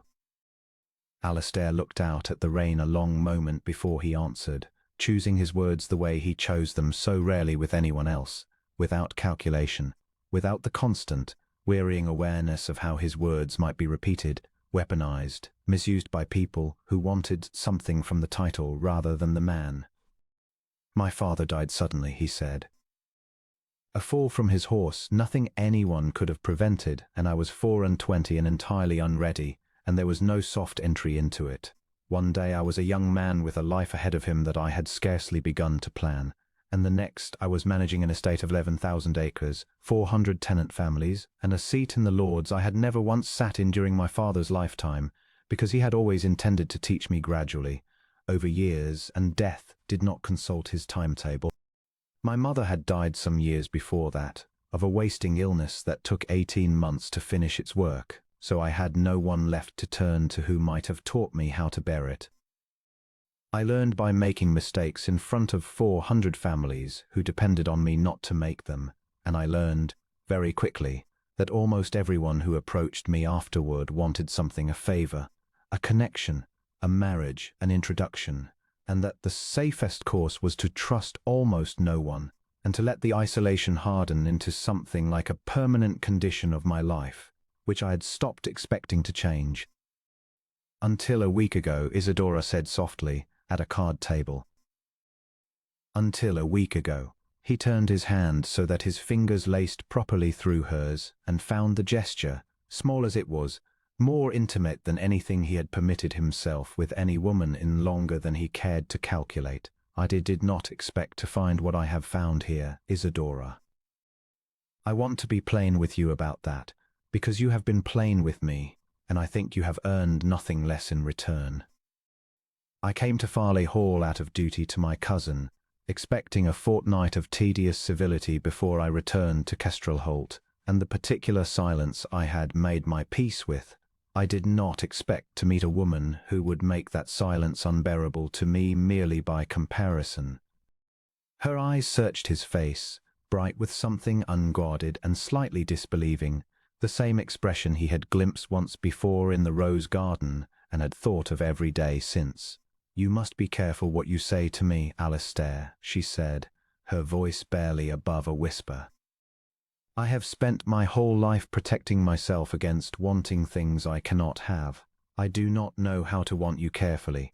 I only seem to know how to want you entirely, and that frightens me more than anything Mrs. Vane could ever say about my hem."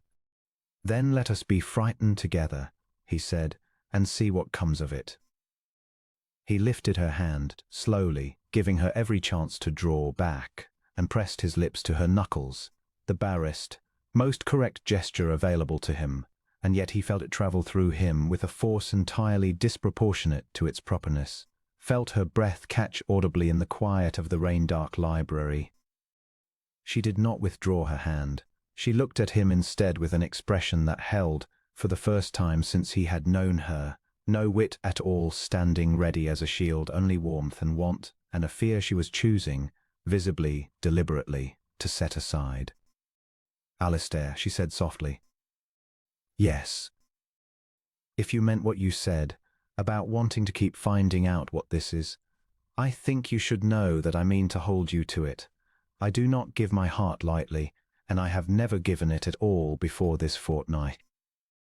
If this is only a passing fascination for you, a diversion before you return to London and your ordinary life, I would rather know it now, plainly, than discover it slowly, in pieces, after I have given you more of myself than I can afford to lose." "It is not a diversion," Alistair said, and heard, in his own voice, a certainty that surprised even him with its completeness. "I do not know yet what shape this will take, Isadora. I will not insult you with promises I have not yet earned the right to make. But I know that it is not a diversion, and I know that whatever comes of this fortnight, I do not intend to let you go quietly back to being merely Lady Farleigh's poor relation, while I return to being merely a duke in want of a wife of suitable fortune. Whatever else happens, I will not allow this to become nothing." The rain went on outside the window, steady and grey, and inside the small library the space between them had narrowed, without either of them quite marking the moment it happened, until her breath was warm and close, and his hand had found the curve of her jaw with a tenderness he had not known himself capable of any longer. Her eyes closed, her face tilted toward his, the whole of the room narrowing to the small distance left between their mouths. And then the door opened and Lady Farleigh's voice, bright, entirely oblivious, called out that tea was being served in the drawing-room, and would they care to join the party, and the moment dissolved gently into the ordinary business of the afternoon, though neither of them moved quite as quickly to put proper distance between themselves as strict propriety might have demanded, and Lady Farley, watching them from the doorway with poorly concealed delight, made no particular effort to hurry them. In the 4 days of Isidora's silence following the corridor confrontation, Alistair found the ordinary business of the house party had curled into something he endured rather than enjoyed. He rode out each morning from long habit, but the rides no longer carried him, by happy accident, past the stone bridge where she liked to walk. He understood, without needing to be told, that she had altered her own habits precisely to avoid him, and the knowledge sat in him like a stone. He used the enforced distance as Lady Farley had once, half-joking, suggested he might, to make himself useful in the pursuit of truth rather than merely miserable in the absence of comfort. Beyond his confrontation with Miss Vane, he wrote that same evening to Lord Ashworth in London, a terse, uncharacteristically blunt letter demanding to know whether any such wager as the one described had ever been proposed, by Alistair or by any other man, in any club or drawing-room Ashworth frequented. The reply, when it came by express rider 2 days later, arrived with a haste that told its own story of Ashworth's alarm at the accusation. My dear Kestrel Holt, Ashworth had written, I can state with complete assurance that no such wager has ever been laid, by yourself or any other man of my acquaintance, regarding any young woman at Farley Hall or elsewhere.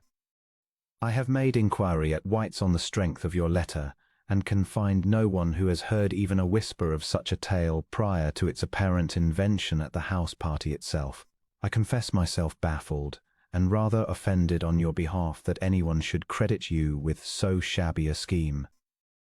You have never in your life required a wager to secure a lady's interest, though I grant the lady in question sounds formidable enough that a lesser man might well require considerable inducement to attempt it. Alistair carried the letter with him for the remainder of that day, folded inside his coat, a small and stubborn proof against the doubt he could not yet lay before the one person who needed to see it. He considered and discarded a dozen ways of delivering it to Isidora directly, a note left with her maid, a word passed through Lady Farley, an ambush in the corridor she could not easily escape, before concluding that any method smacking of manipulation, however well-intentioned, would only deepen the very distrust he meant to dispel. He resolved, instead, to wait, however unbearably, for an opening she herself might permit, trusting that a woman of Isidora's fierce honesty would not remain forever close to evidence honestly offered. The opening came unexpectedly in the still-room, of all places, a small, herb-scented chamber off the kitchen passage where Isidora had taken to spending an hour each afternoon assisting Lady Farley's housekeeper with the preparation of preserves, a task Alistair suspected she had chosen precisely because it was unglamorous enough that no one would think to seek her there. He found her by accident, having lost his way in a part of the house he rarely had cause to visit, and stopped in the doorway rather than announcing himself, watching her measure sugar into a copper pan with the same quick, competent precision she brought to every task he had watched her undertake. I did not mean to intrude, he said finally, when she looked up and went still at the sight of him. I was lost. I confess I am not entirely sorry for it. Alistair. She set down the measuring scoop, wariness and something softer warring plainly in her face. You should not be here. If anyone finds us alone in the still-room, it will only give Mrs. Vane fresh material. Let her have it. I find I have grown remarkably indifferent to what Mrs. Vane makes of anything. He drew the letter from his coat and held it out to her, not moving closer, leaving the choice of whether to take it entirely hers. I do not ask you to forgive me for a wrong I did not commit, Isidora. I ask only that you read this, from a man who has known me since we were boys together at school, who has no possible reason to lie on my behalf, and who was as astonished by the accusation as I was wounded by your belief in it. She hesitated a long moment before crossing the small room to take the letter from his hand, careful not to let her fingers brush his, and read it through twice, her expression unreadable, before folding it slowly and looking up at him with eyes bright and unsteady. "I believed it," she said quietly, "not because I thought you a cruel man, Alistair, but because I could not imagine any other explanation for why a duke would trouble himself so entirely with a woman like me, unless there was some hidden motive I had simply failed to detect. I have spent my whole life being the person no one troubles over. It was easier, in a strange way, to believe myself deceived than to believe myself simply, plainly wanted for no reason beyond my own self." The admission struck him with more force than any accusation could have managed, because he heard in it, entirely without artifice, the true depth of the wound Miss Vane's cruelty had reopened, not merely doubt of him, but doubt of her own worth, carved so deep by years of genteel poverty and careful invisibility that even his most sincere attention had seemed, to her, more plausible as deception than as simple truth. "Isadora." He closed the distance between them, slowly, and this time she did not step back. "I need you to hear this plainly, because I think it matters more than the letter, more than Ashworth's testimony, more than anything Miss Vane did or did not invent. You are not a woman troubled over out of pity or curiosity or idle amusement.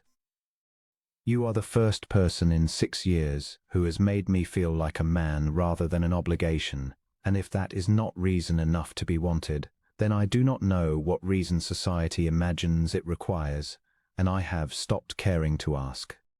Her breath caught, and for a moment he thought she might finally let the last of her guard fall entirely, but then faintly, from the passage beyond the still-room door, came the sound of footsteps and voices, and she stepped back with visible reluctance, smoothing her apron, the careful mask of composure sliding back into place. "I need time still, Alistair," she said, though her voice had lost the flat, final edge it had carried in the corridor days before. "Not because I doubt you any longer. Ashworth's letter has settled that, and I thank you for bringing it to me yourself, at some risk to your own dignity, wandering the servants' passages like a man lost on his own account. But I have spent 4 days learning, all over again, how much it costs me to want something I am not certain I am permitted to have. I need a little longer to be brave enough to want it without flinching." "Take whatever time you need," Alistair said. "I find I am no longer in any hurry, now that I know it is time you need, and not conviction." She left first, glancing back once at the doorway with an expression that held, for the first time in 4 days, something unmistakably like hope, and Alistair remained a while longer in the herb-scented still-room, turning Ashworth's letter over in his hands, and understood, with the particular clarity that only comes after real fear has passed, that whatever remained to be settled between them, the worst of the danger had already quietly gone by. He did not yet know that Sir Henry, informed by his daughter in a private conversation that same evening of the full shape of what had passed between her and the Duke of Kestrelholt over the preceding fortnight, would come to him the following morning with the father's careful blessing, nor that the plan he forming in his own mind for the ball 2 days hence would require every ounce of resolve he had spent 6 years learning to summon, offered not in defence of an estate or a tenant's grievance, but in defence of the one thing he had never expected at 28 still to find himself hoping for. The gossip, when it finally found its way to Isadora, did not arrive by any dramatic confrontation. It arrived, as the cruelest gossip always did, dressed as kindness. It was Miss Vane's cousin, a mild, unremarkable young woman named Charity Ellsworth, who had spent the fortnight largely unnoticed at the edges of every gathering, who delivered it, not out of malice, Alistair would later come to understand, but out of the particular thoughtlessness of a woman who mistook the sharing of information for the sharing of concern. She found Isadora alone in the morning room, arranging flowers Lady Farley had asked her to see to, and settled beside her with the confiding air of a woman about to do a great kindness. "I do hope you will not think me forward, Miss Thistlewood," Miss Ellsworth said, "but I felt I must say something as a friend, before matters go any further, and you are hurt worse than need be. You have become rather a topic of conversation among the gentlemen. You understand, not unkindly, I promise you, only, well. Lord Pelham mentioned at cards 2 nights past that there is a wager circulating among his graces set in town. That the Duke bet Lord Ashworth 100 guineas he could win the regard of the impertinent poor relation who beat him at whist, purely for the sport of it, before the house party's end. I only tell you because I should hate for you to give your heart somewhere it was never truly wanted, Miss Thistlewood. I am sure you understand, I mean only kindness by it. Isadora's hands stilled over the flowers. She did not cry out, did not drop the shears she held, did not give Miss Ellsworth the satisfaction of any visible reaction at all beyond a stillness that had, by now, become her most practiced defense. "Thank you for telling me," she said, her voice admirably even. "I am sure you meant it kindly." "I did, I promise you. Lord Pelham can be careless with such things, but he would not invent it outright. He says he had it from Ashworth's own man, who overheard the wager laid at White's before the Duke ever left London for Farleigh Hall. It does seem rather too specific to be pure invention." Miss Ellsworth patted her arm with maddening gentleness.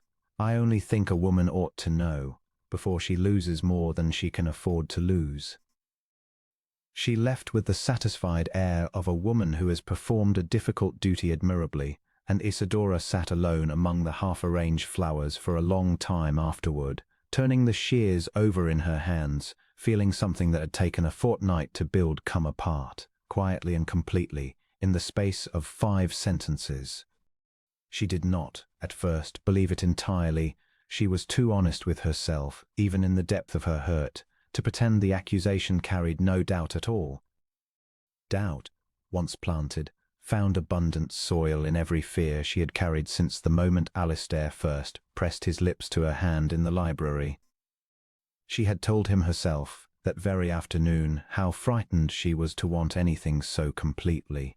She had built her whole adult life on the conviction that wanting things beyond her station only invited a particular, familiar species of humiliation, and here, precisely as she had feared, was proof arriving to confirm it. 100 guineas. A wager laid before he had ever left London, before he had ever set eyes on her, before any of what had passed between them in the rose garden or the library had happened at all, which meant, if it were true, that every tender word, every unguarded confession, every moment she had believed entirely sincere had been, from its very first cause, a performance staged for sport, and she the only person in the room who had not known she was being watched for entertainment. She said nothing of it that evening at dinner, nor the following morning, though Alistair, seated beside her, as he had arranged to be seated beside her every evening for a fortnight now, noticed almost at once that something in her had gone carefully, deliberately distant.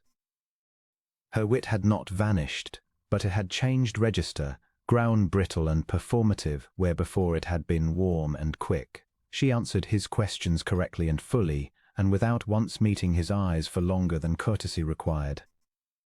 "You are unwell," he said quietly, beneath the general chatter of the table, "or something has happened. Tell me what it is." "Nothing has happened, Your Grace. I am merely tired." The formal address struck him like a slap, though he could not have said precisely why it wounded so much more than any of her sharpest insults ever had. "Isidora, I would rather not discuss it at table, sir." She turned back to her plate, and something in the careful, complete wall of her posture told him, with a certainty that settled cold in his chest, that whatever had happened, it was serious, and that she had already decided, in some private reckoning he had not been permitted to witness, to begin the long, deliberate work of putting distance between them.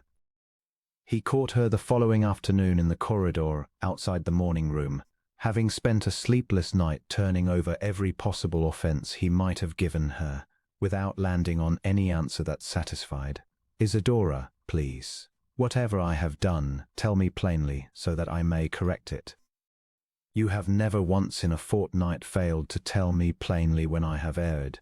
Do not begin sparing my feelings now of all times, when I would so much rather know the truth." She turned to face him, and he saw, for the first time since he had met her, that her composure was costing her something visible. A brightness in her eyes she was working hard to master, a tightness at the corners of her mouth that had nothing to do with wit and everything to do with pain. "Is it true," she said, "that there is a wager laid among your friends in London, that you bet 100 guineas you could win my regard before this house party ends, purely for the sport of watching a poor relation make a fool of herself over a duke?" Alistair felt the floor of his stomach drop away entirely. "Who told you that?" "Does it matter who told me? Is it true?"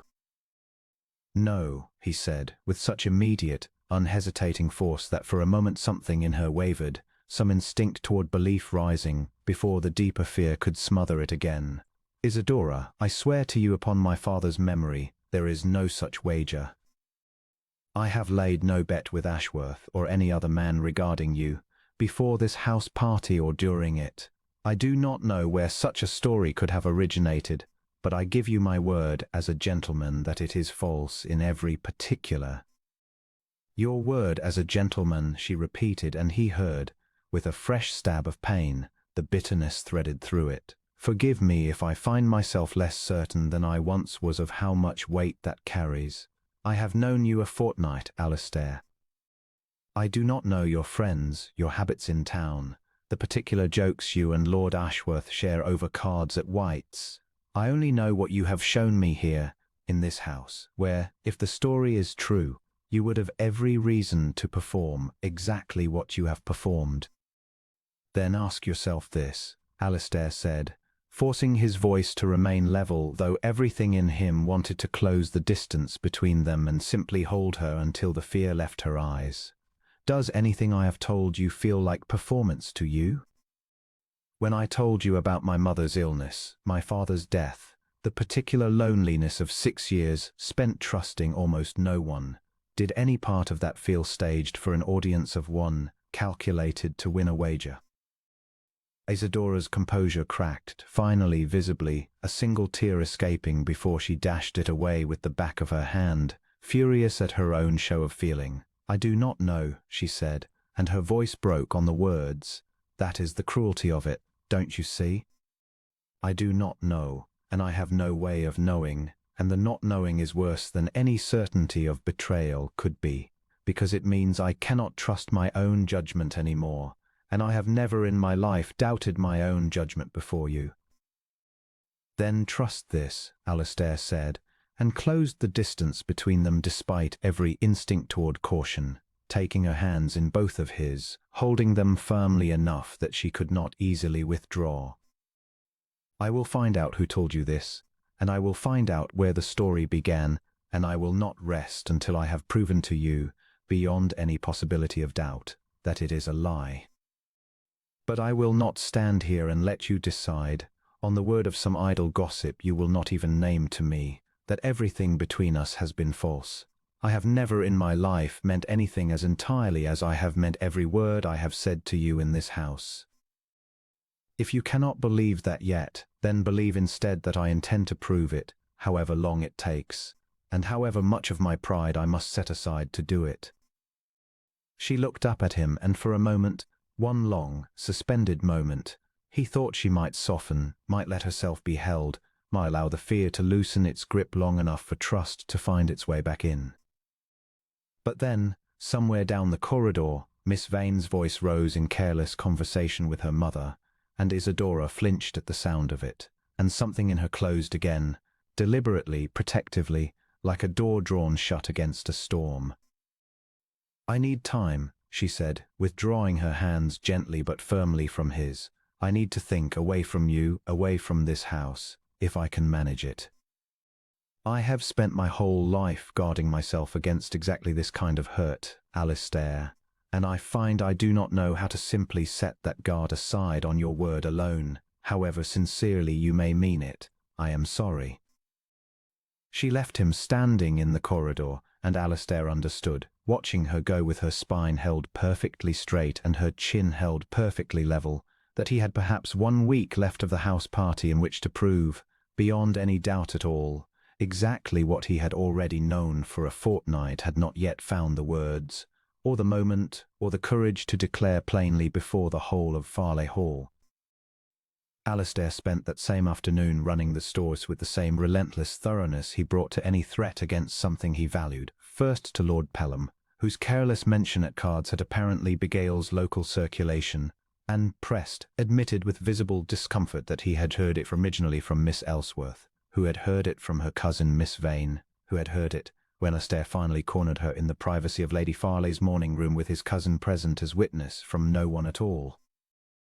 "You invented it," Alastair said, his voice very quiet, which frightened Miss Vane considerably more than any shout could have managed.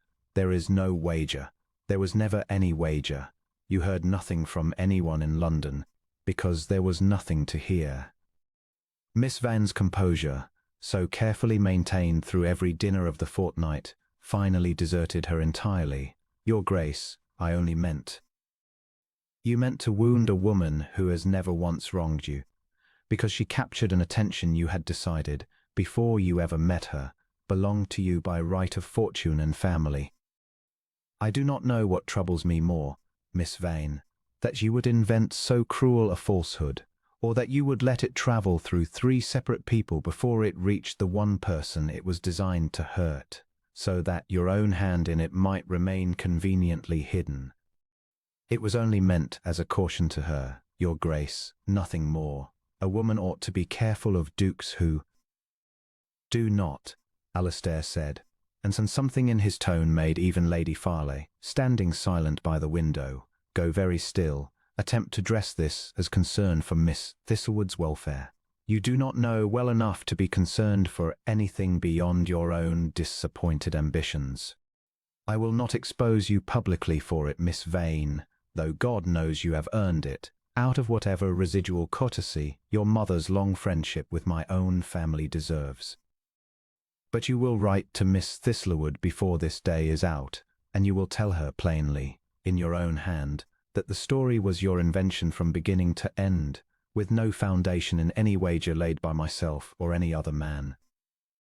If you do not, I promise you I will find a considerably less private way of correcting the record, and I do not think you will enjoy the manner of my correcting it."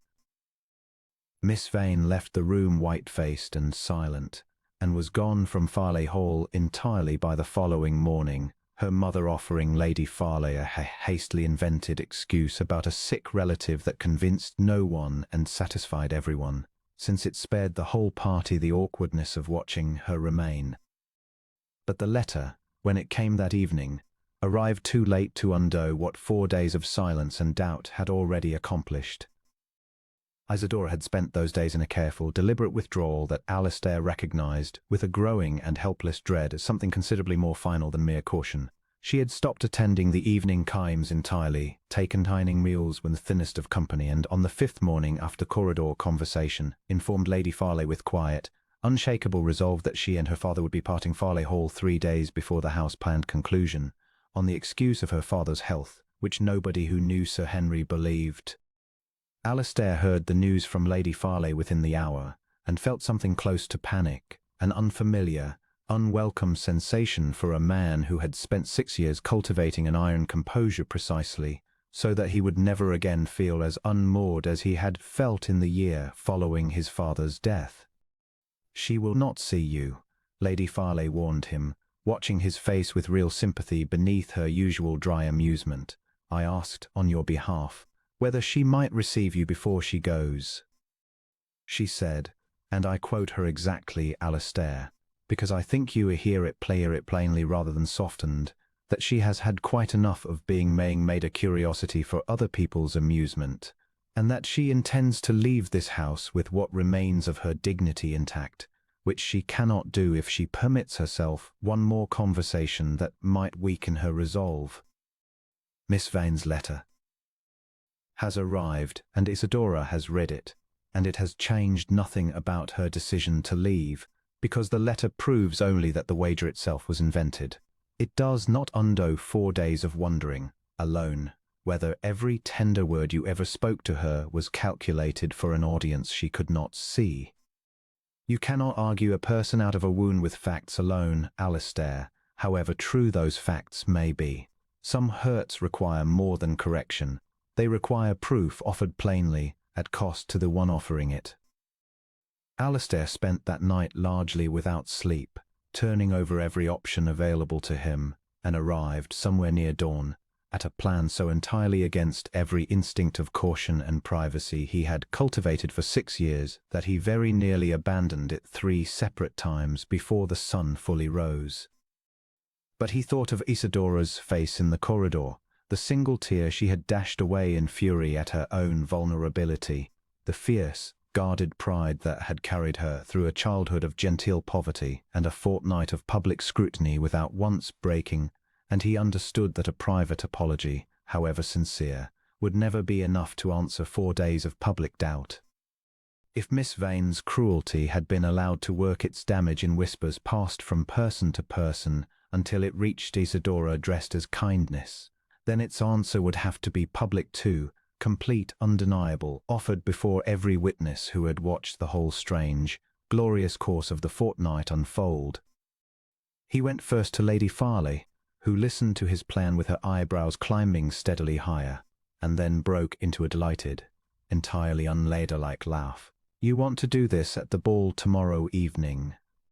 In front of the entire house party, half the county besides, since I invited every family within 15 miles to make up the numbers. "I want to do it in front of every single person who has watched this fortnight unfold and drawn their own conclusions about what it meant," Alistair said. "I have spent 6 years letting my title speak for me in every room I enter, cousin. I find I am finished with that. If Isidora Thistlewood will not believe a private word from me after what has been done to her, then she will have to reckon with a public one, offered without any possibility of retreat, so that she may see exactly how little I care what it costs me to say it in front of everyone who matters to either of our futures. And if she still refuses you, publicly, in front of the entire county, with your pride laid as bare as hers has been?" Alistair considered this, and found that the answer, when it came, held no hesitation at all. "Then I will have lost nothing I was not already prepared to risk the moment I first sat down across from her at that card table and found I could not make myself get up. I would rather be refused publicly, having told the whole truth, than keep her privately doubting a truth I was too proud to declare where it could do her some good." Lady Farley studied her cousin for a long moment, and something in her face softened from amusement into something closer to tenderness. "Your father would be very proud of you, Alistair, whatever comes of tomorrow. I do not think I have ever seen you so entirely without armor." "I do not want armor anymore, cousin. I have worn it for 6 years, and it has kept me safe and it has kept me entirely alone, and I find, having finally met a woman who makes the second condition unbearable, that I no longer have any use for the first." He spent the following day in careful, quiet preparation of conversation Sir Henry, conducted with a formality and a nervousness that surprised them both, a private word with the Farley Hall staff regarding the evening's arrangements, and not least a long hour alone in the library where he and Isidora had so nearly kissed, composing and discarding a dozen different speeches before settling finally on the dawn truth which he had come to understand, over the whole course of the fortnight, was the only currency Isidora Thistlewood had ever wanted from him, or from anyone. She did not know what waited for her that evening. She had agreed, at her father's gentle insistence, to attend the ball as a final courtesy to Lady Farley before their departure the following morning. One last evening of propriety before she returned to the quiet, careful poverty of her ordinary life, where dukes did not sit across tables from her, and where the particular, dangerous joy of the last fortnight could be folded away, eventually into memory, and, she hoped eventually, into something that no longer ached quite so sharply to recall. She dressed that evening in the same grey-blue silk she had worn the first night, mended cuff and all on the private, defiant principle that she would leave Farley Hall exactly as she had entered it, proud and utterly unashamed of what she had and had not been given by fortune. She did not yet know that Alistair had spent the whole of that day preparing to ensure she would never again have cause to feel that plainness was anything other than the truest measure of her worth. Sir Henry Thistlewood arrived at the door of the small study Lady Farley had lent Alistair for the management of his correspondence at an hour so early the household had scarcely begun to stir, his wig slightly askew in a manner Alistair had come to recognize as characteristic rather than accidental, and his face set with the particular gravity of a mild man attempting a difficult duty. "Your Grace, I do not intrude too grievously upon the hour." "Not at all, Sir Henry. Please sit." Alistair set aside the letter he had been drafting, a second, more detailed inquiry to Ashworth regarding the precise chain by which the false wager had travelled, and gave the older man his full attention, sensing, from the careful way Sir Henry lowered himself into the offered chair, that whatever had brought him was not to be hurried. "My daughter spoke with me last night," Sir Henry began, "at some length, regarding the whole of what has passed between yourself and her these 2 weeks past. I will confess to you plainly, Your Grace, that I am not a clever man in matters of business or society. My wife, God rest her, possessed all the practical sense in our marriage, and I have muddled along without it as best I could since her death, more through good fortune than good management. But I am not so foolish that I cannot see what stands before me, nor so proud that I will pretend otherwise for form's sake. I would not think less of you for plain speaking, Sir Henry. I have found this fortnight that I value very little else so highly. Then I will speak plainly." Sir Henry drew a breath, visibly steadying himself. "My daughter has had a hard road of it since her mother died, Your Grace, harder than I have always liked to admit, because admitting it would require me to acknowledge how poorly I managed to shield her from it. She was 11 years old when she took up the ordering of our household in all but name, because I could not bear, in my grief, to attend to the details her mother had always managed, and she never once complained of the burden, though I know it cost her a girlhood other young women were permitted to keep. She has grown into a woman of considerable strength because she had no choice but to grow into one, and I have watched her these 2 weeks permit herself something I have not seen in her since she was a small child, an openness, a hopefulness that I confess frightens me rather badly, because I do not know that I could bear to watch it crushed. I have no intention of crushing it, Sir Henry. I believe you do not intend it, Your Grace, and I mean no insult by saying that intentions and outcomes are not always the same creature. You are a duke. My daughter is the poor relation of a poor relation, with no dowry to speak of and no connections that could recommend her to a man of your consequence. I have watched enough of society's workings, even from my modest vantage, to know how such matches are generally received, the whispers, the condescension she would face for the whole of her life, as a duchess risen from nothing, the families who would never quite forgive her the elevation. I do not ask you to abandon whatever you feel for her. I have watched you this fortnight, and I do not believe, whatever else I am uncertain of, that what passes between you is anything but genuine. I ask only that you consider, honestly, whether your feeling is strong enough to weather what will certainly be asked of it, before you ask her to stake the whole of her future upon it." Alistair was quiet a long moment, turning the question over with the same seriousness he gave every matter of real consequence. "Sir Henry," he said finally, "I will answer you as honestly as you have asked the question. I have spent 6 years as Duke of Wexholt learning precisely how much society demands of a man in my position, and precisely how little of it has ever brought me anything resembling happiness. I have sat across dinner tables from a dozen young women of impeccable fortune and family, every one of them coached from the cradle in exactly what a duchess ought to say and how she ought to smile, and I have felt, in every one of those conversations, entirely and completely alone. I met your daughter over a game of cards, not knowing who she was or what she possessed, and within an hour I had forgotten, for the first time in 6 years, that I was a duke at all. I do not say this lightly, nor do I offer it as some passing infatuation that will fade once the house party ends and ordinary life resumes. I have never in my adult life wanted anything as plainly, as entirely, as I want the chance to spend the whole of my remaining years being spoken to as honestly as your daughter has spoken to me since the very first evening. Whatever society chooses to make of that, I find I have grown considerably less concerned with its opinion than I once believed myself capable of being.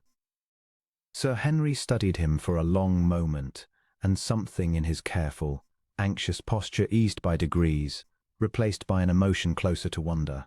That is very near to the answer I hoped for, Your Grace, though I confess I scarcely dared expect it stated so plainly. I have learned, these 2 weeks, that plain statements are the only currency your daughter has ever wanted from anyone. I do not intend to offer her less than she has always deserved, merely because it is easier to hide behind the careful, empty language society generally prefers. Then you have my blessing for whatever small worth it carries against a duke's fortune, Sir Henry said, his voice thick with feeling he made no effort to disguise.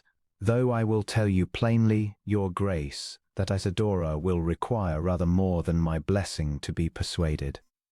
She has spent 4 days now believing herself the object of some cruel London wager, and though I understand from her own account last night that the worst of that doubt has been settled, I do not think a woman of her particular pride will be won back merely by a private assurance, however sincere. She has been humiliated, in her own understanding, before the whole of this house party. I suspect she will require rather more than privacy to feel herself properly restored. I have already begun to consider exactly that, Sir Henry, Alastair said, and something in his expression, a resolve Sir Henry had not yet seen in him, quiet and entirely immovable, made the older man sit back in his chair with an air of cautious, growing hope. I do not intend to let this end in a quiet, private understanding that leaves any doubt at all for gossip to feed upon in the months to come. If I am fortunate enough that your daughter consents to have me, Sir Henry, the whole of Farleigh Hall, and every family within 15 miles that Lady Farleigh has invited to her ball tomorrow evening, will know beyond any possibility of doubt exactly how much I want her, and exactly how little her fortune or her connections have ever weighed against it. Sir Henry rose, extending a hand that trembled slightly with the weight of feeling he could not fully master. Then I will say only this, Your Grace, and I will not embarrass either of us by saying it at greater length. My wife would have loved you for what you have just told me. She spent the whole of our marriage insisting that character weighed more than consequence, though she married a man of no particular consequence herself and had, I think, rather more cause than most to know the truth of her own argument. I am glad, more than I can easily express, that my daughter has found a man who believes the same, and who is willing, it seems, to prove it rather more publicly than most men of your rank would ever trouble themselves to attempt. I have found, Sir Henry, that I have very little interest left in being most men of my rank. Sir Henry left the study with considerably lighter step than he had entered it, and Alastair sat alone for some time, unfinished letter to Ashworth forgotten on the desk before him, turning over instead of what he intended to do at the ball the following evening, weighing, with the same careful, thorough attention he gave to any matter of real consequence, exactly how much of his own guarded dignity he was prepared to spending when he searched himself honestly, that the answer was simply all of it offered without reservation for a woman who had never once him spend anything at all beyond the plain truth. Lady Farleigh found her cousin still at his desk an hour later, the letter to Ashworth finally finished and sealed, and settled herself uninvited into the chair Sir Henry had lately vacated, studying Alastair with the particular sharpness she reserved for moments when she suspected him of planning something she would thoroughly approve of. "You have the look of a man about to do something entirely unlike himself," she said. "I confess I find it delightful. Tell me everything, and do not trouble to spare my feelings by pretending modesty. I have known you since you were in short coats, Alastair. You cannot pretend to me." "I have asked Sir Henry's blessing," Alastair said, "to make my intentions toward his daughter known publicly, at your ball tomorrow evening, in whatever manner will leave no possible doubt in any mind present as to their seriousness. Lady Farley's hand flew to her chest in a gesture of theatrical delight that did not entirely disguise the genuine tears gathering at the corners of her eyes. "Oh, Alistair, do you know, I invited you here half hoping for exactly this, though I told myself at the time it was only wishful thinking, and that you were far too guarded a creature to be moved so quickly by anyone. I am delighted to have been so thoroughly wrong. I did not come here expecting it either, cousin. I came here because you would not stop writing to accuse me of mouldering, and I found the accusation sufficiently irritating to warrant a fortnight's escape from Wexholt. And instead you found a wife. I have not yet asked her. She has not yet said yes. I would ask you not to speak of it as settled until it is." "Nonsense. I have watched that girl look at you across a dinner table, Alistair, and I have watched you fail spectacularly to disguise the same look in return. She will say yes. The only question remaining is whether you can contrive to ask her in a manner grand enough to answer, once and for all, every whisper Miss Vane's cruelty set loose in this house." Lady Farley's expression sobered, some of her usual archness giving way to real concern. "You understand, I hope, precisely what you are risking. If she refuses you, and I do not believe she will, but I have been wrong before, and pride is a stranger creature than sense in matters of the heart, you will have declared yourself before the whole of the county, with no possibility of a quiet retreat. Every family within 15 miles will know exactly how thoroughly the Duke of Wexholt was refused, should it come to that. I am aware of the risk, cousin. I have weighed it as carefully as I have ever weighed anything." Alistair rose from the desk, some of the morning's earlier uncertainty settling by degrees into a calm he had not expected to feel so completely. "But I find, when I consider the alternative, a quiet, private proposal that leaves any doubt at all for gossip to feed upon in the months and years to come, that leaves Isadora forever wondering whether the whole county still whispers behind her back about a wager that never existed. I cannot in good conscience choose the safer course merely to spare my own pride the risk of public refusal. She has borne public doubt on my account. I will not ask her to marry a man too cautious to answer it in the same coin." Lady Farley regarded him for a long moment, and something in her face, affection, pride, the particular tenderness of a woman who had watched a beloved cousin carry 6 years of careful, guarded grief, and was only now seeing it finally, properly set down, softened entirely. "Your father would be very proud of you," she said again, echoing what she had told him once before, though this time her voice carried no lightness at all, only complete sincerity. "He always said you had more heart than you let anyone see, even as a boy. I did not always believe him. I am glad, now, to have been wrong about that as well. I hope I do not disappoint either of you tomorrow evening." "You will not." Lady Farley rose, straightening her skirts with brisk efficiency, already turning her attention, with evident relish, to the considerable logistics the following evening would now require. "I must see to the musicians and the candles, and I think perhaps a rather finer supper than I had originally planned, since I intend this ball to be remembered for rather more than the usual dancing. Leave the arrangements to me, Alistair. You have quite enough to occupy your own thoughts before tomorrow evening, and I promise you, whatever else may be said of me, I know precisely how to stage an occasion worthy of the moment." She left him alone in the study, and Alistair stood a while longer at the window, watching the midday light move across the lawns where he had first walked beside Isadora a bare fortnight before. With a steadiness that surprised him, he intended to say the following evening, not rehearsing them, for he had learned, in 2 weeks at Farley Hall, that performance was precisely what Isadora had spent her whole life learning to despise, but settling them instead into the plain, unadorned shape of the truth, which he now understood as he had ever understood anything, was the only gift worth offering her at all.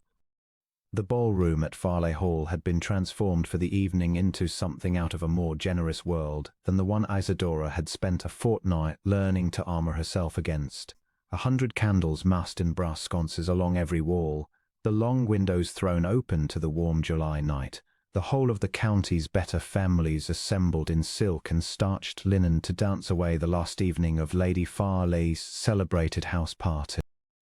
Isadora stood near the edge of the room beside her father, watching the dancers turn beneath the candlelight, and told herself, with the same fierce discipline that had carried her through every hard year since her mother's death, that she felt nothing at all beyond ordinary fatigue and the ordinary wish to be safely home. She had not seen Alistair since the corridor 4 days before.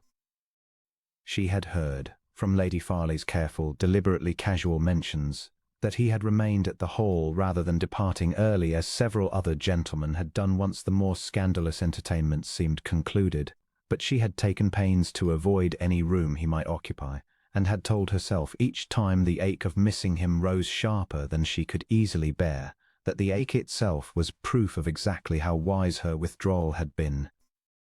A woman who could be wounded so entirely by 4 days apart from a man she had known only a fortnight had clearly given away far more of herself than prudence allowed, and prudence, hard-won and expensive, was the only inheritance her family's poverty had left her free to keep.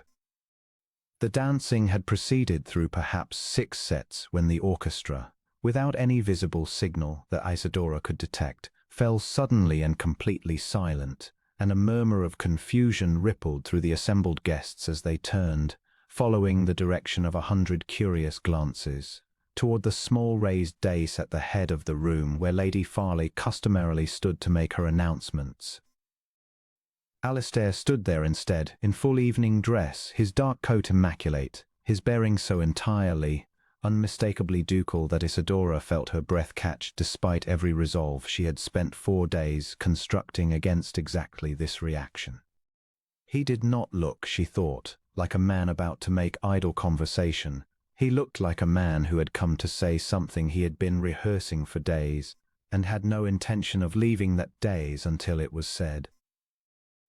"I beg the whole room's indulgence," Alistair said, and his voice, though not raised beyond ordinary conversational pitch, carried to every corner of the suddenly silent ballroom with the particular clarity of a man entirely certain of what he meant to say.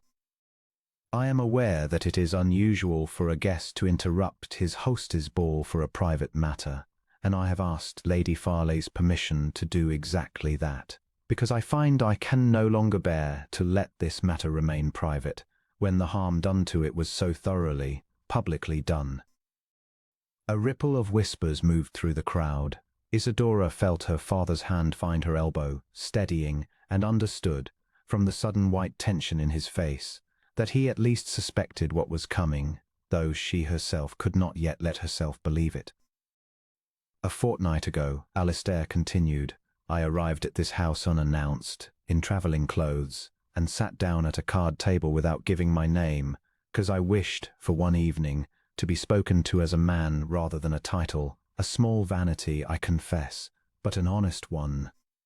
I was met at that table by a woman who did not know or care who I was, who matched me insult for insult and trick for trick, and who was, by a considerable margin, the finest and most honest company I had encountered in 6 years of being Duke of Wexholt. Many of you were in that room. Many of you watched what happened when my name was finally spoken aloud, and watched, I think, rather more closely what has happened between that woman and myself in the fortnight since." He paused, and his eyes found Isadora across the width of the ballroom, found her and held her, steady and unflinching, in front of every soul present. "In the days since, a falsehood was invented and allowed to travel from mouth to mouth until it reached her dressed as kindness, a story that I had wagered 100 guineas with friends in London that I could win her regard purely for sport, before this house party's end. I wish to say, before every person in this room who might have heard some version of that story, exactly 3 things, so that no shadow of doubt need survive this evening. First, the story was entirely, maliciously invented, with no foundation whatsoever, and its author has already confessed as much in writing. Second, I do not care, and have never cared, one particle for what fortune Miss Isadora Thistlewood brings to any match, because the whole of her worth to me has never once depended on anything her purse could measure. And third, he stepped down from the dais, and the crowd parted before him without any command, drawing back to open a clear path across the ballroom floor toward where Isadora stood frozen, her father's hand still steadying her elbow, her heart beating so loudly she wondered that the whole silent room could not hear it. Third, Alistair said, crossing the length of the ballroom until he stood before her, close enough that she could see the whole of his face, unguarded, entirely without the careful composure he had worn like armor since the day his father died. I have not, in 6 years, wanted anything as completely as I want the right to spend the rest of my life being spoken to exactly as plainly, exactly as honestly, as you spoke to me the very first night we met. I do not offer you a diversion, Isadora, nor a wager, nor a fortnight's amusement to be folded away and forgotten once the house party ends.